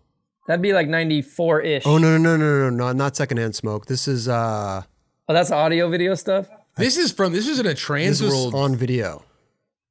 Because he back 180 it in the Trans World video. It was the reason. Right. Yeah. What year was that? That was 99. 99. Yep. Damn. Jeremy, man, I got to give it up to you, bro. And listen, we always talk about this spot on the show. It comes up quite often, I must say. Is the El Segundo double set, which you just you shut it down. You should fakey heel. Fun double set. Right? It was so smooth. That again, the ground there is so good. It was like that I don't know what material it is, but it looks like little pebbles that have been sanded down to be real smooth. It's like a granite. It's like a polished granite or something. Yeah, whatever that stuff is amazing. And you could push for days. Park flat ground made of that stuff. Oh my God. And you could push for days. It was you could just take as many. The only bad thing about that one is on the stairs, it has those black stripes. Yep. Those were like those texture lines that had like grip tape and grooves in them. Right. When you walk so the stuff you had to pop before that on the top stair. Okay. Yeah, which is it's a couple inches. You have to go early, makes a. But when you're going that fast, you have to do it even earlier. It's like going a curb length before. And that's the thing that I don't think people realize about this gap. It was a 3 flat 3. But the flat was a long flat. It was a long. It was very low and long. Low and long was fun because then it was just doing flat ground as fast as you possibly could, and you could slide it out if you fall. You could slide it out. This one you're gonna slide right onto that rough asphalt. But then you have to fall off the curb. Because if you fell on the flat, you'd fall off the curb into that black asphalt. I mean, that's true. That's true. Yeah, and one of the cool things about this spot that a lot of people don't know. There's an identical double set on the other side. That's huge. And the sidewalk at the end is half the length. See how you land on this one? You right off it? So I was able to ollie the other double set and the sidewalk. Amazing. And it was like 18 and a half feet from top to bottom. So that was a long one. Because it's long and low. You're only 6 stairs high, but you're ollieing 18 and a half feet out. So that's what video is that in? Blast. No one else did that either. What video is that in? I saw a photo of Kareem trying it, and I didn't know that he had even tried it. Wow. I think I filmed it with Jody Morris, which is weird because he's a photographer, and I can't believe he didn't shoot a photo of it. But then I believe that the photo of Kareem Campbell alling it was also shot by Jody, but I could be wrong there. Amazing. We'd have to ask him. Do you remember what video was in of your footage? It was in a random, maybe even a 411 or something. I tried to remember. It just went by, and you can't really tell. But I fly by so fast, and then there's like a little island in the parking lot after that, and I had no choice but to ollie that one too. I'm flying right at it, and it was either run off or ollie it. Right. So I ollied that island, little curb plants and curb island. I love it, man. And I didn't know what I was gonna do when I got there because I wasn't. Hadn't made it yet. And the first one I made, had to ollie that gap. Dude, it was crazy because I started skating in 95, 96, but then I didn't see this. I saw this spot in videos, but I remember Costin doing a switch heel on it in Chocolate Tour. And it was like beautiful. But I was like, damn, switch heel was gnarly. But then I would look further back in time with like fakie heel flip and all these tricks. You're like, whoa, these are not, Costin's switch heel was unbelievable, but like, there's a little more difficult tricks going on. Switch backside flip. Yeah. Nollie backside flip. I mean, come on. Yeah. That was the Jeremy, man. Yeah. When you look back at this footage, it's more normal these days because we've seen people do it on things that were bigger. Well, this is true. But at the time that this happened, that was the biggest fakie heel that had ever been done. Totally. Yeah. That's why I was like, fakie heel. I think the only one I remember before that was Sal Barbier doing it down the Blue 3 in San Diego. Yeah. That stage thing that, all the 8th Street guys had lots of cool stuff down. Right. That's the fakie heel I remembered before that. And then I got that one. Wow. Wait, was that the blue stage? It was like a blue stage down in San Diego somewhere, like a big 3 or 4 or something. Yeah. They made it look real big in the 8th Street videos. But it wasn't that big. There, it really people could ollie up it, Yeah, later on, people could ollie up the thing. So, but they filmed it really well with that fisheye. They did. But it was rad seeing, like, there was crazy stuff that went down in those 8th Street videos. Like even the backside 360 kickflip down there that Ryan Fabry did in the Plan B video. Damn, all these names, Ryan Fabry. Yeah, like that was a first. And then I remember Sal's fakie heel. And then Donger board sliding the wall and down the kink off that thing. Super steep. And took a bad slam too. Because I also front 3 down that thing too. He did a big front 3. That was the biggest front 3 I think that had ever been done at the time he did it. Yeah. Down that same like stage off the other side. Wow. Because I remember I think it was The Reason again, Chet Thomas nollie backside flip that same double set right there. Yeah, the same one. I don't know, because I got the nollie backside flip and so did he. Yeah. So I don't know when he got his. No, but it was years later because he did it in like a Transworld video in 99 and then you did this in like 94. Yeah, I remember seeing that, and he even skated the same song I skated to at some point. Wow. It was like when he did that, it's the same song I had skated to at some point. Wow. Crazy. He was in competition right there. Wow. What was that? Another one I was going to play right here. Oh my God, this stuff, Jeremy. And this is Plan B Revolution we're talking about. But this is this. Well, before we move on to that, please. That switch backside flip at El Segundo. Yeah.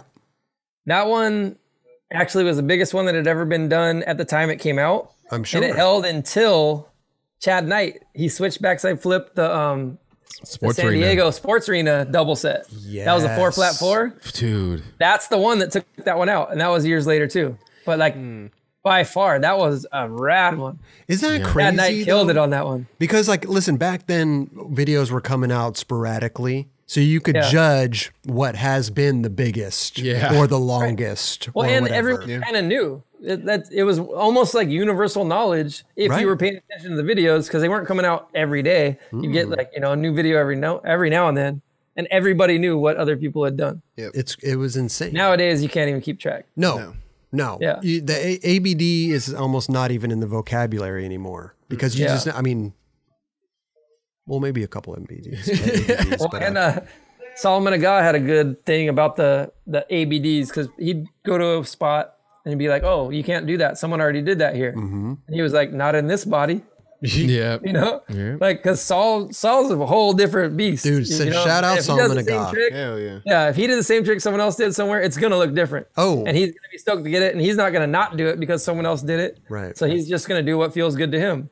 And he was strong on that, and I liked his stance on it. I love it. It's good. That's solid advice. Yep. Oh my God. Especially if they're not known in the industry. If you're known in the industry, maybe you might think twice about it. But if you're like just some random guy, like this guy Johnny did this over here, you'd be like, nobody's heard of Johnny. So I'm gonna go ahead and do that. You know what I'm saying? Yeah. So True. Totally. This wall, Dude. Jeremy.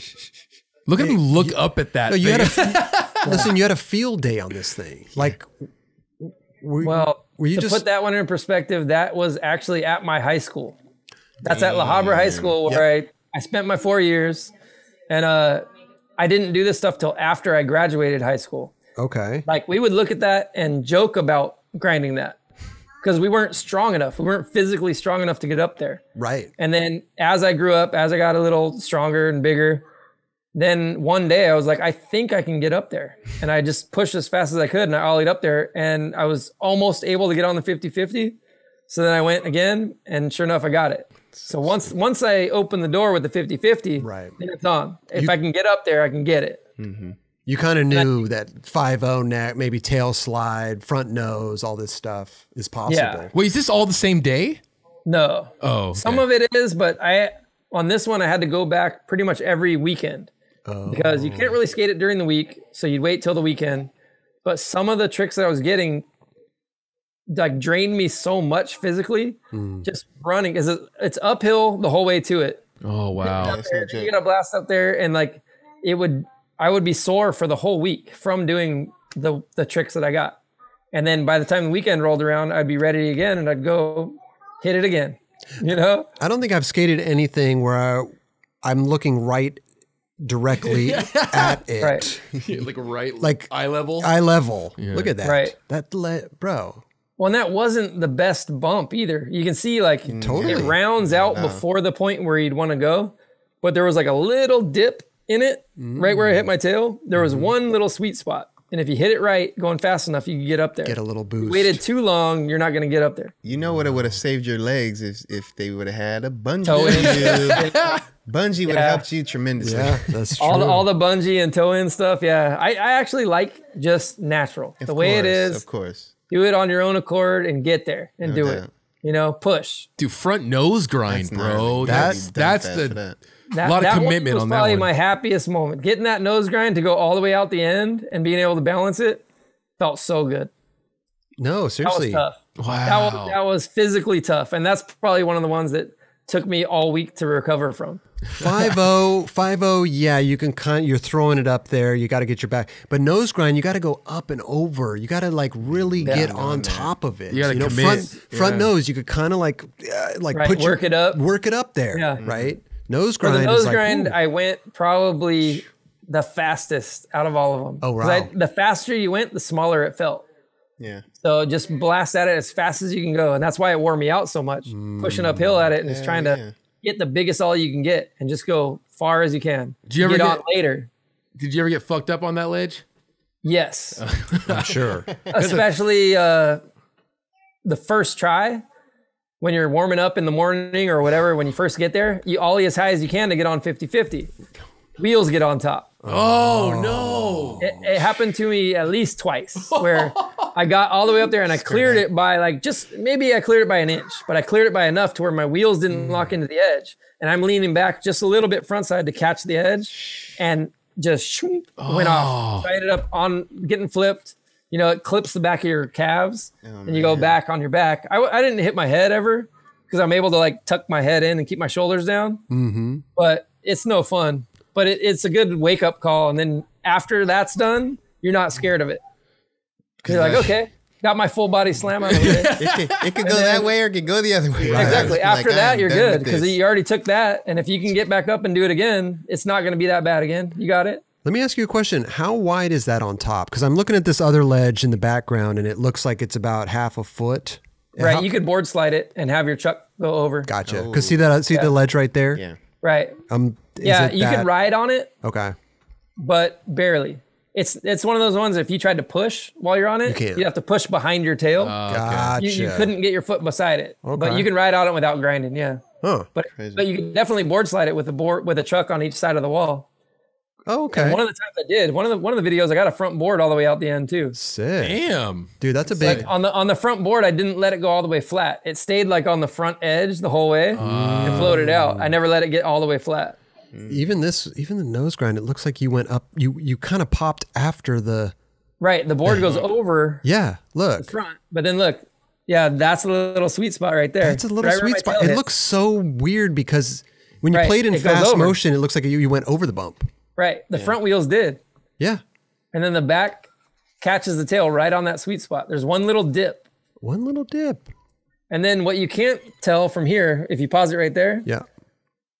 One of the times for my interview, I was with Atiba. I went the other direction. I skated the hip toward the other wall. Okay. Like the 90 degree, and I nose slid the other side. That's right. Where those kids are sitting? Right. Yeah, I nose slid that side. Oh my God. And I was able to nose slide, and then you land in fakie back into the bank, which felt pretty rad. Wow. That was fun. Amazing. But what I always wanted was the crooked grind there. Oh. So go up and crooked grind the high side and come into the bank to fakie. You still got it, dude. You can pretty much stretch a crooked grind up there. But now they cut that bank out and they repaved it with something else. Now it's like a more like white cement. Gotcha. Softer. But I think going that direction is still the same. So they cut it like right down the seam of the bank. So maybe the crooked grind and nose slide the other way are the same. Okay. I'll have to go check it out. Go check it out. Yeah. But that would be rad to get it now. Wow. Skate tourism. It would take a lot of lift, but I could get it. Dude, that always surprised the hell out of me. Seeing that in the video, I was like, what is he doing? Well, and there's two more other things where someone, I went from the flat and nose slid it from flat into the hip. Yep. And then my buddy Mike had his checkout. He ollied, it was Mike Cruz. He 50-50'd it from the flat into the bank. Wow. Jeez. Yeah. He always had a monster pop though. This kid was a freak with his pop. His kickflips were legendary. Let's talk about triple sets real quick. Because this triple set in downtown LA. Right. Now, I believe what you said in your episode, you guys like faked a permit or something? Was that? Not at this point. No? Okay. Later. Yeah, maybe for the Nolly Backs. For this, we faked the permit. For that one was the fake permit. And that I had just come back from skate camp up in Visalia? So I've been up in the woods and dirt and like camping and sleeping on ramps. And this was the very next day. I had to come down and skate a triple set. I was like, here we go. So I set up a board that had a bigger nose than tail. Okay. Yeah, bigger nose because wanted to get that nollie backside 180. But then when I got the nollie and the nollie backside 180, I wanted to get the front three that I had gotten there years before but never filmed. I had shot photos with Sturt for a Duke's ad and got a sequence of the front side three. But we got kicked out before we got to film it. So then I always wanted to film it. Right. And it wasn't until then. So I'm trying to get it, but the board that I had a small tail and a big nose, and it wasn't getting the pop that I needed to get it steep enough to get a good wrapped three. So it was kind of hit and miss. But I got the other edge. I got the nollie stuff that I wanted. Yeah, definitely. I never knew you front three'd it. I front three'd it back in like 93. That's crazy. 94, something like that. Maybe 94. Wow. It was right at the beginning of Duke's, and it was in a Duke's ad. Damn. But this was like one of the first things shot there. And you had filmed this like 98 or something? 98? Yeah, this is way after. Yeah. This is years after. This is like one step, 2001 maybe, Raj. Yeah. This is one step beyond. But also that triple set is the same kind of that rough marble. Mm-hmm. So it's not smooth and polished and slick. It's got a little like roughness to it. Little grit. It's not like it's a sandpaper grit. Yeah. But it's like a little bit bumpy, I guess. But when you front three, it's gonna grip you. It's like you could scoop your trips good, but like it's not. Well, this rough. one's good because like you know, a Love Gap was marble on top, super dense, get a good pop, but you land in the fountain, which is a different material, all painted and real slick. Sure. Yeah. This one is marble top, marble bottom, so you get a good pop and everything. But if you slam on that, you're landing like if your hip hits that marble, it's way more dense than cement. You could hurt yourself a lot more on that landing. If it was cement or even asphalt or anything else, it actually is softer than this marble. Sure. That stuff will hurt you. It's weird how much it makes a difference. You wouldn't think that the cement would like give, but it does compared to that marble. Mm-hmm. Yeah, your body and your bones are no match for marble. I always respect everyone that lands a trick on that because you know what they had to battle with those security guards, man. Because well, I've seen people skate it where it looked like the security was there watching or something. I don't know if they got permits or what. Because I've seen people do crazy stuff that I know they didn't get first or second try. Because we were getting the stuff within 3 tries and getting chased out, and then we'd come back the same day and skate it again as soon as the security went in. Amazing. And we were having like Jonas and some other friends skate the other side of the building and draw the security over there. Then we get like 4 tries. Right. And then they come back and get onto us. So like we did what we could to get through it. And I know for that audio video, there was one security guard. He was like this Debo looking dude with a lazy eye. And he was always like a hard ass, big ass Mexican dude.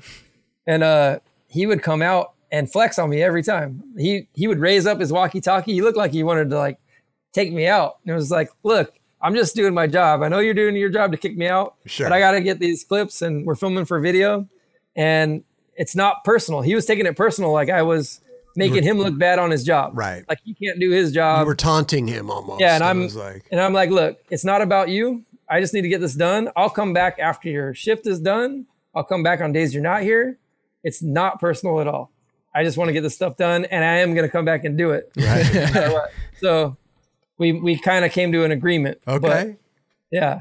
Amazing. But he was taking it personal and getting like a little heated about it for a while. Wow. I always love when the security guys are like, hey, just come back after 5, dude, and then I won't be here. Right. It's not on my watch. But see, that's the thing though, Jeremy, is like you were nice to him. You explained to him what was going on. Like you weren't like some, kid like, fuck you, man. Like, you know what I mean? Like, hey, we're both men here, and this is what's going on, and I respect you, respect. You know what I mean? Like, and it worked out. Well, he was coming out hot. He was coming out ready to like swing. You diffuse the situation, Yeah, I'm a good middleman with that stuff. I love it, bro. I love it. I can calm him down. I think a lot of professional skateboarders kind of act like that now. They should. Because you're like, hey, dude, we're same team here, both getting our jobs done. Yeah, and plus you don't want to blow the spot up. You want to come back. It's like let's have a little camaraderie here. Yeah. I don't see that in skate videos these days, though. It seems like people are hassling everybody out on the streets. Man, that's what I'm saying. You see some wild clips. And it's so much easier. That's bad news, man. It's so much easier just to be nice to people and don't blow the spot up, Yeah. Right. Anyway, listen. It's not as exciting footage, though. This is true. This is true. They want to fill the video with like crazy stuff, so it stands out when people are wiling out. Well, this stands out right here. San Diego triple set. Wow, Oh, bro. Were you the first person to ollie that? This was yes. You had absolutely. I mean, realistically, he's the only one to really ollie it with no ramps or anything. No ramps. Right. Yeah. Yeah. Au naturel. All natural, baby. But yeah, that one, we had been looking at that for years because we'd obviously skated the double set since the blockhead days. Mm-hmm. And, you know, people had been skating it forever. I mean, Right. even like the late 80s, early 90s, people were skating the double set. Yeah. Mm-hmm. So you're there, you see the triple set. And I'm sure anyone that skated the double set went up and looked at the triple set. And for the longest time, it just looked impossible. It was definitely like, you look at it, man, it's crazy, but it's not possible. And then the same thing, like as I got more confident on my skateboard, started doing bigger stuff, started getting a little stronger. I could run a little faster, push a little harder. One day I went there and I was like, I can do this. I knew that I had crossed that line. Like I can definitely make this happen. And the hardest part about it was the run up, because the run up is so short and it's the shortest on the top set because there's triple sets on both sides. It's like a pyramid, you know? Sure. So the 4 stairs has the most run up, double set has a little less, and the triple set has even less. Right. So you have to run and hop on your board. And I think you don't even have time to set up your feet. However you throw your board down, and when you push, you put your foot on, and that's it. That's it. Oh, wow. You push right before. Yeah. It's You crazy. push all the way up to it. And there were times when I was pushing up to it and I had to call it right before I got there that I wasn't going fast enough. Oh. And then I just had to give it everything I had to get it far enough to make it. Huh. Did you have to run off the stairs sometimes? No. Like where you're like, oh, I Once can't made do it it. far enough, if I made it far enough to hit my tail, I'm going. You're going. And I decided before that, if I knew I couldn't, there was only one there, I think, where I dragged my foot. And I felt I wasn't going fast enough because I wanted to be going as fast as I possibly could to clear it by 2 feet rather than come up and land on the stair. Damn. Did you realize you could do it before you tried it, or realize then you tried it and then we're like, oh, I can do this? Just like he said, he's not going to a spot that he knows he can't do. He's not testing something out, right? Well, the history on this one is there's 4 triple sets around the building. Okay. And most of the time people would skate the one in front. This is the one directly in the back. Oh. The one in front was the one that all the Plan B guys would skate. And then in the end, I think they started skating the one, say where if I land right there and I make a right, there's another one over there. That's the one that Danny Wade did the backside 360 on, and a couple other people skated. I think even maybe Sean Sheffy's switch flip. Oh, yeah. They changed the one they were skating because the ground all around there was super rough. So those shots where I'm slipping out and dragging my hand, by the time I was done, my hand, like especially right here, like the ball of your pinky, I had a complete hole all the way through every layer of skin, and it was almost to the bone. Oh my God. It was that rough. I didn't even think about you're dragging your hand on the, I didn't even think about that. I didn't even realize that there was triple sets all around the whole thing. Yeah, there's 4 of them. Wow. So that means like if there's 4 different ones, there's actually 8 because there's one on each side of each one. Yeah. And right at the top, see how there's a off-white pillar like near the top of the stairs? Yep. Right where that pillar is, there's a crack that runs along. You can almost see the crack down the stairs. Totally. See the crack right near me? Yep. So from that crack on, it went downhill. It's like the whole set had sagged. So every one was exactly the same and they had all settled. But this one was the flattest one out of all of them. Oh. So that's why I originally tried the front one and I gave it 2 tries. And I got enough speed to clear it, but that downhill takeoff was making me not ollie as high or as far, and it was giving me like a negative pop. So I kicked it out twice, and that was also with Atiba being there.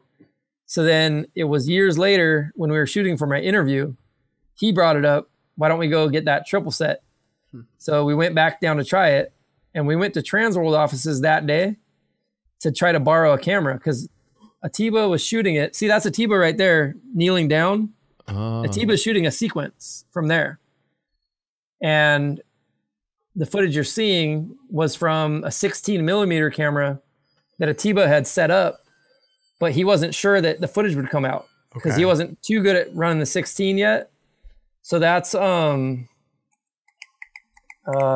DuPont filming on the 16 that Atiba set up. Gotcha. Wow. Huh. And we had gone by Transworld offices right before this to see if we could borrow there's a high def camera. Anybody got a high def camera we could use?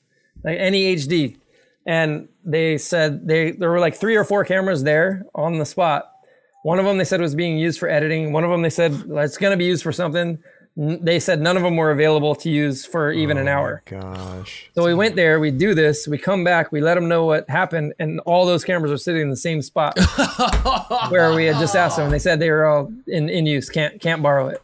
Wow. So that's the only footage is the 16, and I'm glad that the 16 came out, because if it didn't, there wouldn't be that footage, and there'd only be the photos. Dude. And it'd be like photos and a story. Look at your. You go over the hub this. on the side, Look at this. dude. Mm-hmm. Traveling. Look how high. I mean, God, Jeremy, Well, man. when I measured it out, you had to do about 15 and a half feet flat, and the rest is falling. Okay. Pretty much not. Far. So wait, what is that? That's a 12 stair height.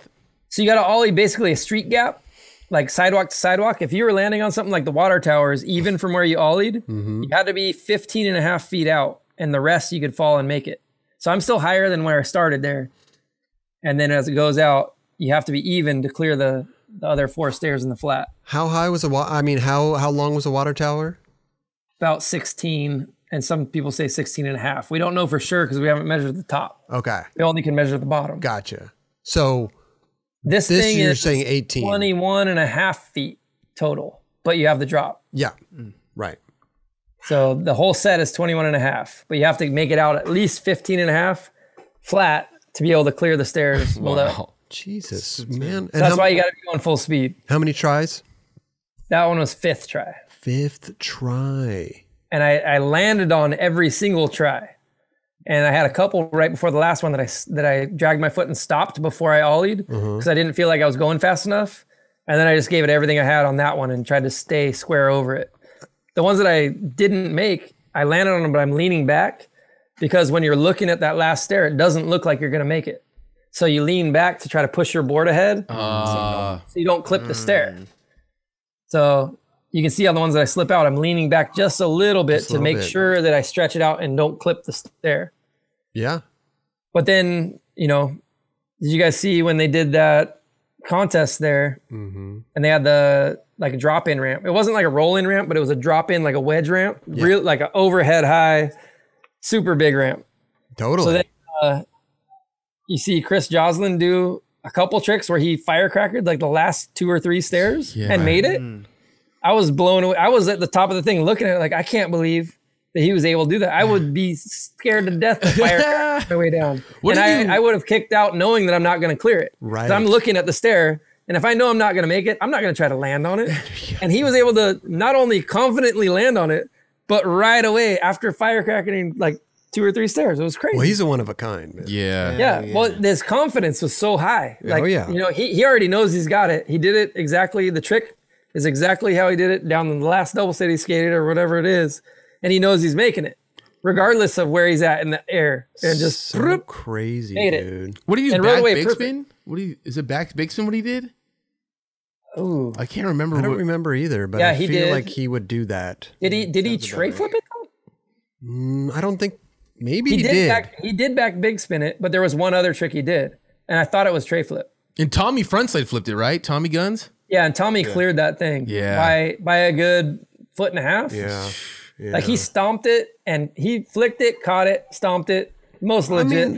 Listen, for a contest that I think who I thought won that thing, and I had to give it to Tommy for that frontside flip. I mean, I love frontside flips, obviously, but that was a beast of a frontside flip. Yeah. That was a beast.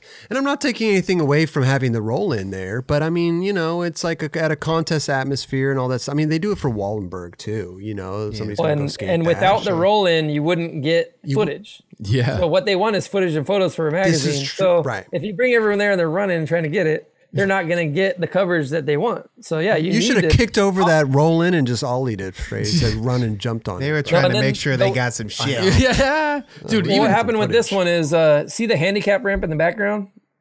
Yeah. See, No, wait. like that whole wall right there, and you see Yeah. there's a handicap sign. Yep. They decided to change the route of that handicap ramp and make it not as steep. So now that thing makes a hard left and covers the landing where I'm rolling right there. So you can't do that one anymore. If you ollied it, you'd run right into a wall these days. Oh, interesting. So they didn't skate that one either. They skated the one on the west side. Oh. And it's like the northwest side. And they had just repaved the ground. So what they're landing on is completely smooth blacktop where you're not going to get roughed up like this one was. This one was worse than sandpaper or grip tape. Damn. It was gritty.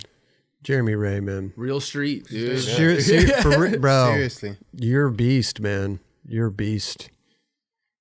I'm just glad that thing actually was possible, you know, because for so long it was just impossible. We all knew it was impossible until it was possible. But I love that, like, if it was just one that one spot that was it, there was no 8 other ones to choose from. Right. It's amazing you could go and look and find which one. Well, that's when I went back, I found the one that I thought had the best chance of being possible. And it was the one with the flattest takeoff because the other ones were all a little more down.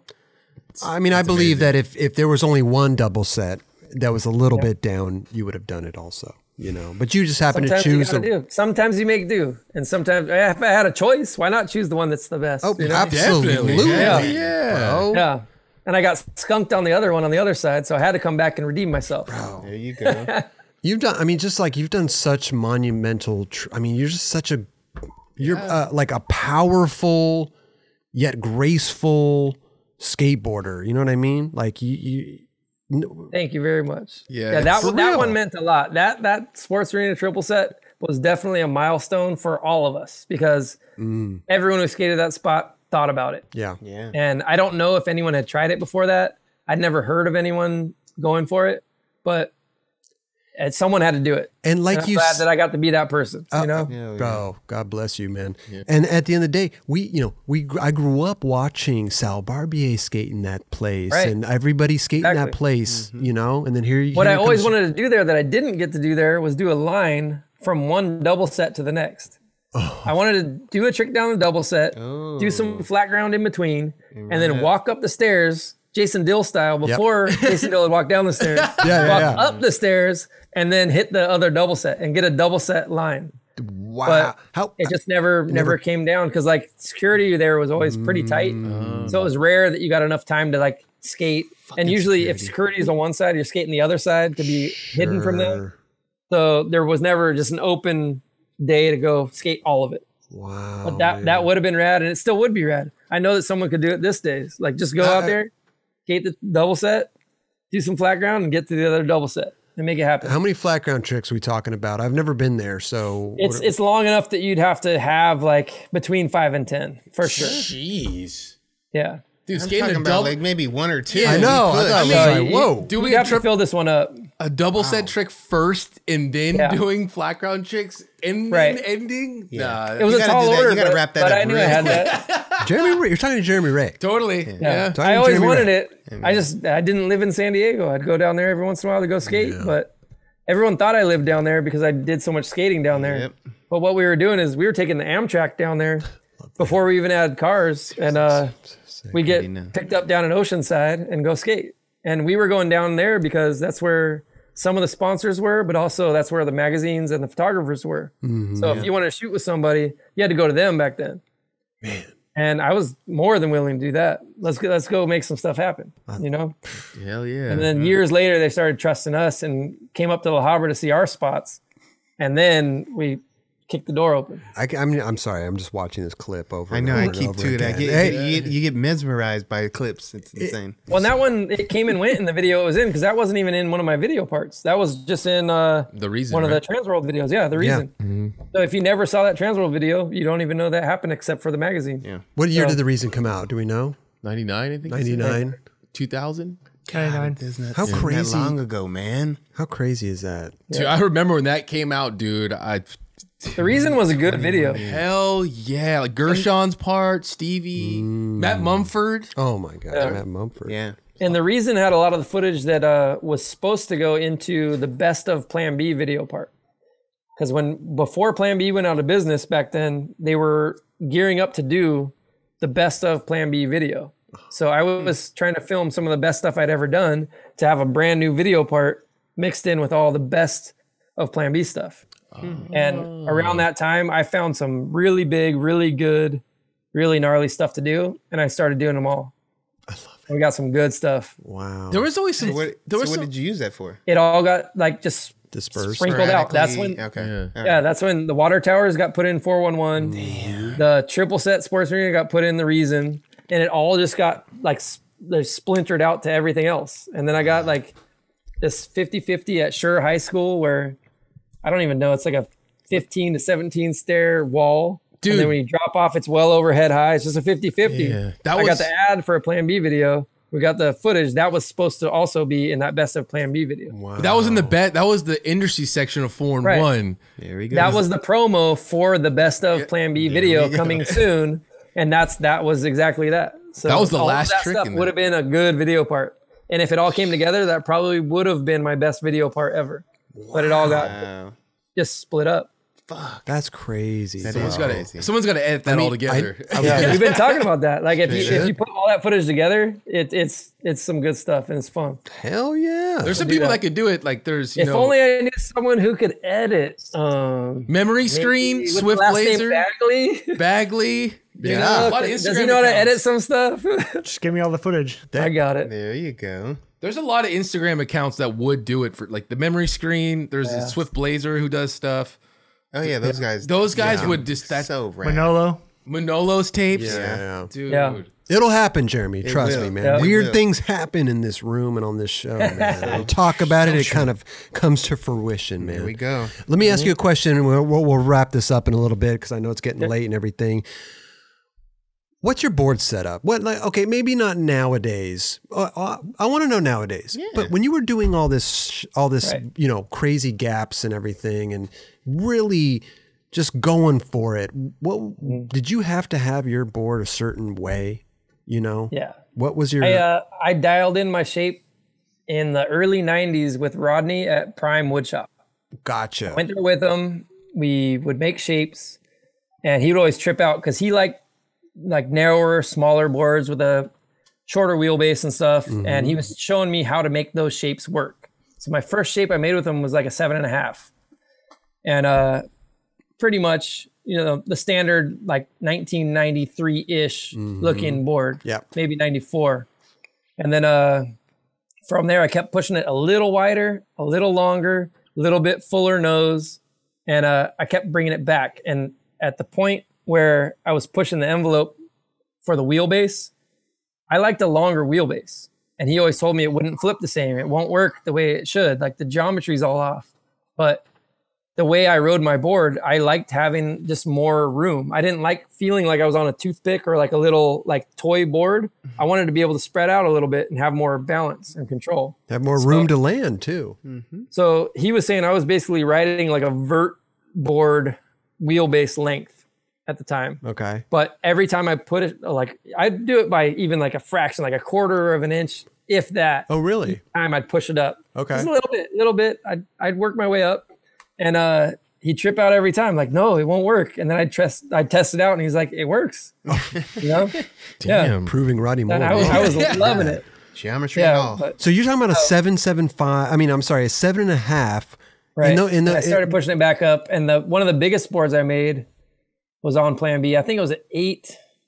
It wasn't an 8.25, I don't think. I'd have to measure it out now, but it was over 8 inches. Okay. And it was kind of unheard of at the time to go over 8 inches. Yep. And I even put on the top graphic that this board was nice and wide and fun to ride. And it's for the big boys. And I said, enjoy. I love it. Yeah, it's handwritten on the top graphic that it's nice and wide and fun to ride. And would you do like tight trucks? No. Medium. I think early on, you would do tight trucks when you're learning stuff. Yeah. But I like loosening them up a little bit. Now, I'm not going loose like where they would jiggle. Yeah. Like loose these days is when you move your board and the wheels jiggle. Day one loose. Yeah, I'm not. Well, he didn't even have bushings. That's too much, yeah. He had it with no bushings whatsoever. It's crazy, man. Yeah. He doesn't have bushing problems. I can't even understand. He doesn't have bushing problems. That's a whole different that's a whole different loop. But even going through, I wasn't going tight. Like I would never be like where I'd have to tic tac to get around. No, I can carve. You can carve. Like a medium, right? If you're getting wheel bite on stuff, like if you're going down something big and you're getting wheel bite really bad, you can crank it up a little bit and it'll tighten it up and it won't hit as much. Well, you also landed perfect. Well, you try to land light. Yeah. A lot of people would land like they're landing on the ground, and that's when you break your board. Right. You got to try to land like that much off the ground. Land on your board, not the ground. Aim for the top of your board and land on that. I mean, pushing through to the ground. Back then, we're talking what, 50 millimeter wheels? Maybe even a little smaller? Depends how far back we're going. Well, I don't know. 7.5 board. We went all the way down in the 90s to 38, I think was the lowest. 38, 39. Riding on bearings. Yeah. Remember Mariano guys' wheels, the Mariano Mobsters? Those were 38.5. 38.5. I remember these so weird. These real small wheels. You would get, and those were 54 or something. Real small wheels were 54. Yeah, when they first came out, they were considered small, but they were huge. That's right. And they came in a 6-pack. They came in a 6-pack, so you could just because people were riding like 65s back then, and then those came out that small, and they gave them 6 of them. Okay, so you buy 2 sets of those of 6, then you get 3 sets of wheels. Man, I'm tripping. I feel like I have my dates. They were tiny when they came out, but they were still huge. By what followed. Wow. Yeah, because they tried to make a spin on that. That didn't really work, but yeah. Have you tried the little wheels lately? I don't. I have. I don't. I got a set, and they're awesome. See, I can't do They're it. awesome. Though. I can't. Wait, what size are we talking? If you go back to like the 40 millimeter wheels and you try to set them up, your trucks look completely different. Your weight, everything skates, flips different. Like you don't roll as fast, but if you have good bearings, you can get through it. That was the only thing. I always had good bearings. Even when the wheels were tiny, I had good bearings. I mean, you put those things on, you're being teleported back to the 90s. Oh yeah, easy. for sure. It makes you skate different for sure. Yeah, and it's awesome. No, it's a rad feeling. I can't go below 50s. 50. Yeah, I feel you on that. I cannot definitely go below 50. I did 49 for a little while. That was like kind of. Yeah. Well, my wheels now are probably 49s. After riding them. Right. Well, then, have you ever tried throwing on the big wheels, like some T-bones from back in the days? My whole career, I never went over like 52. My comfort zone was 53. 53s? Yeah. Okay. Yeah, like Blockhead days, they made the G-Spot wheels. They were 53. They felt great. Gotcha. It went down, smaller, but bigger. And when it came back around, I still like 53. 53. I rocked 52s for a while just because I was doing more manual and flip tricks. And everyone else was riding 52s, just made the board flip easier. Right. But if you want speed, the highest I'd go now is like 54s because I'd be, trying to skate street with them. Now, if you're on a ramp or pools or something like that, 56 is good. Did you ever have any madness with your board? Like you need your grip tape a certain way or bolt colors or different little things? Like you needed a certain little... top stain. Stains, anything? Like did you have any weird... The one thing I used to always do was I'd do a line at the back of my board right before the back truck bolts. Yep. I'd give it like maybe an inch so it wouldn't like spin when I put the board on. Yep. I'd do a really thin line so I knew front and back because that's back when it was in the football shape era. Right. And I did that every time until we got on tour and I was breaking boards and I had to set one up quick and get back in there. So then I just started doing full sheet and I never went back to it. And when switch skating came in and you're doing like switch kick flips and switch heel flips, that little line wasn't very practical anymore because it would catch your foot, especially if you had like vulcanized shoes. It catches that little like ridge in the grip and it's over. So I was like, I just need regular grip from here on out. Straight up. I've been regular since then. Like, I love it. I don't mess with it. Yeah. And then other than that, no, I never had any of the madness. What I was doing for a while, because I saw someone else do it and I thought it was cool, I had all my wheel graphics. If a wheel's only printed on one side, rather than having them all face out or face in, I had them all facing one direction. I had them facing like my goofy footed side. Interesting. Because if they were symmetrical wheels and they're only screened on one side, I'd have them all facing my goofy footed side. So that way, if I get a photo, it's all 4 graphics. And there was someone randomly in a magazine skating Spitfire wheels that I knew only had a graphic on one side. And they were all facing one way. I was like, oh, that's cool. I never thought of that. And since then I started doing it. And then I recently stopped doing that because some of the wheels weren't symmetrical anymore. So now I just face them all out. Face them all out. Oh, you face the graphic out. Now I face all the graphics out. Okay. Which is normal. You just put them facing outside. I like them facing in. Yeah. I do too. Oh, you put the graphic in the I inside? like the white wheels. You blank? Okay. Yeah. I put my right front wheel out. So there's only one graphic out. Really? Nice. Why do you do that? It's just one thing. We all That's have a good our one. little quirks. I like that one though. That's some Right style wheel. right there. Yeah. That's it. You put That it is- out. That's Weird. I You can't never, do that. I didn't think about the way that That's Jeremy good. did it because that, like, for photo purposes, you get all Right. 4 wheels. Some Yeah, I graphics. definitely didn't think about it. I've From that never angle. thought of that. Jeremy's talking about he's getting his money, man. You know? Yeah, you He's get getting that incentive, photo dude. incentive. Out. You know what I'm saying? I got Out. 4 wheels right there. I got stickers on my board. I'm wearing a hat. I got on. Ever since I saw it, I like the way it I looked. love it, man. That's great. Hey, Jeremy Wray, dude. Yes. Legend, bro. Legend, Fucking man. sick, bro. I say it all the time, and I'll say it again. Come back anytime you want. Hopefully soon we could have people back in the studio. Come back and kick it with us anytime. Do this. But more important than that, let's get that skate session we talked about last time. Oh, You guys were wow. supposed to come and do my trick a day with me, and we even talked about which manual trick we were gonna do. I got scared. It was fakie manuals, right? Committing to I that. got scared, man. Wasn't it? We were talking about doing a fakie manual, fakie ollie, fakie Okay, manual. fakie man, fakie man. Just regular fakie manual. Well, I don't ollie anymore, so we have to take it to the curbs and figure out a slappy to do. Yeah, you just got to do it evolved. between the lines on the ground now. Just fakie manual on flat ground There- between 2 parking lines. And then There's you're the solid. OG mani pads right down the street, bro. The That's little one. That's true. There's- There That's they what you have guys the talked ollie. about, You yeah. gotta do a little ollie. You can do a little ollie. Yeah. Let me tell you something, Jeremy. We talk about so much stuff on the show. We talk about meeting up and doing whatever, this and that and the other. I'd say about maybe 50% of the stuff actually gets done. You know what I mean? Well, yeah, 'cause Like, you gotta, and I don't like trade show talk. And we don't live close to each other. That's just you know? true. This is true. So it makes it a lot harder. I can call you up anytime. You want to do that fakie manual now? You're like, nah, I got something going on. got something going- Not a yeah. good time for me. Yeah. I think my So it's hard to cat needs to. I coordinate. could feed my cat. Yeah. No, but plus- seriously though, With me homeschooling the kids, I'm just here on the ramp. I don't even have time to go out to Santa Monica and back to get a fakie mani. could you imagine doing But a that in certain- 3 hours? Yeah. Yeah, I might though. I got a time frame here. I got 30 minutes to do But a I can fake come it. out. 30 minutes. I can't even get warmed up in that amount of Yeah. time. I need But more we can time. definitely get fakie manis. Yeah, I Jeremy, think so. at the end of the day, Well, man, you got it. at the end of the day, we got to meet up somehow, some way, somewhere, and Yep. hang out and go skate and stuff like We that. can even hit you up know? one of the parks. Go to Barra's Park or whoever has that little mani that you split your chin on. There you go. Look at the Oh, fakie God, manis I on that. Ah, Wanna go do we'll it there? figure it. We'll figure it out, man. Let's hit it. Yeah, thanks for coming on the show, man. Congratulations on Yeah. everything, man. Hey, look out for the Way Bros. What I is said it? Way Bros last time. What? It's Ray Bros. Ray There's Bro. Did I say Way? Yeah, Oh, twice now. It happens. Ray Bros. How do you? Last time we were saying it was like Waze, like on the phone. Ways. Like when you punch in your navigation for Waze. I stopped using that. Yeah. I don't like it anymore. I stopped using I that. never used that. It's Yeah. annoying. Stop Yes, using my it. brother Jonas loves it because it had a Cookie Monster on it, and you have Cookie Monster telling you where to go, and it was awesome. Turn right voice. here. Like, Yeah, voice. yeah, it had the voice, and it was rad. And then when they took that voice off, so many people complained. They brought it back for a little bit, and now it's gone again.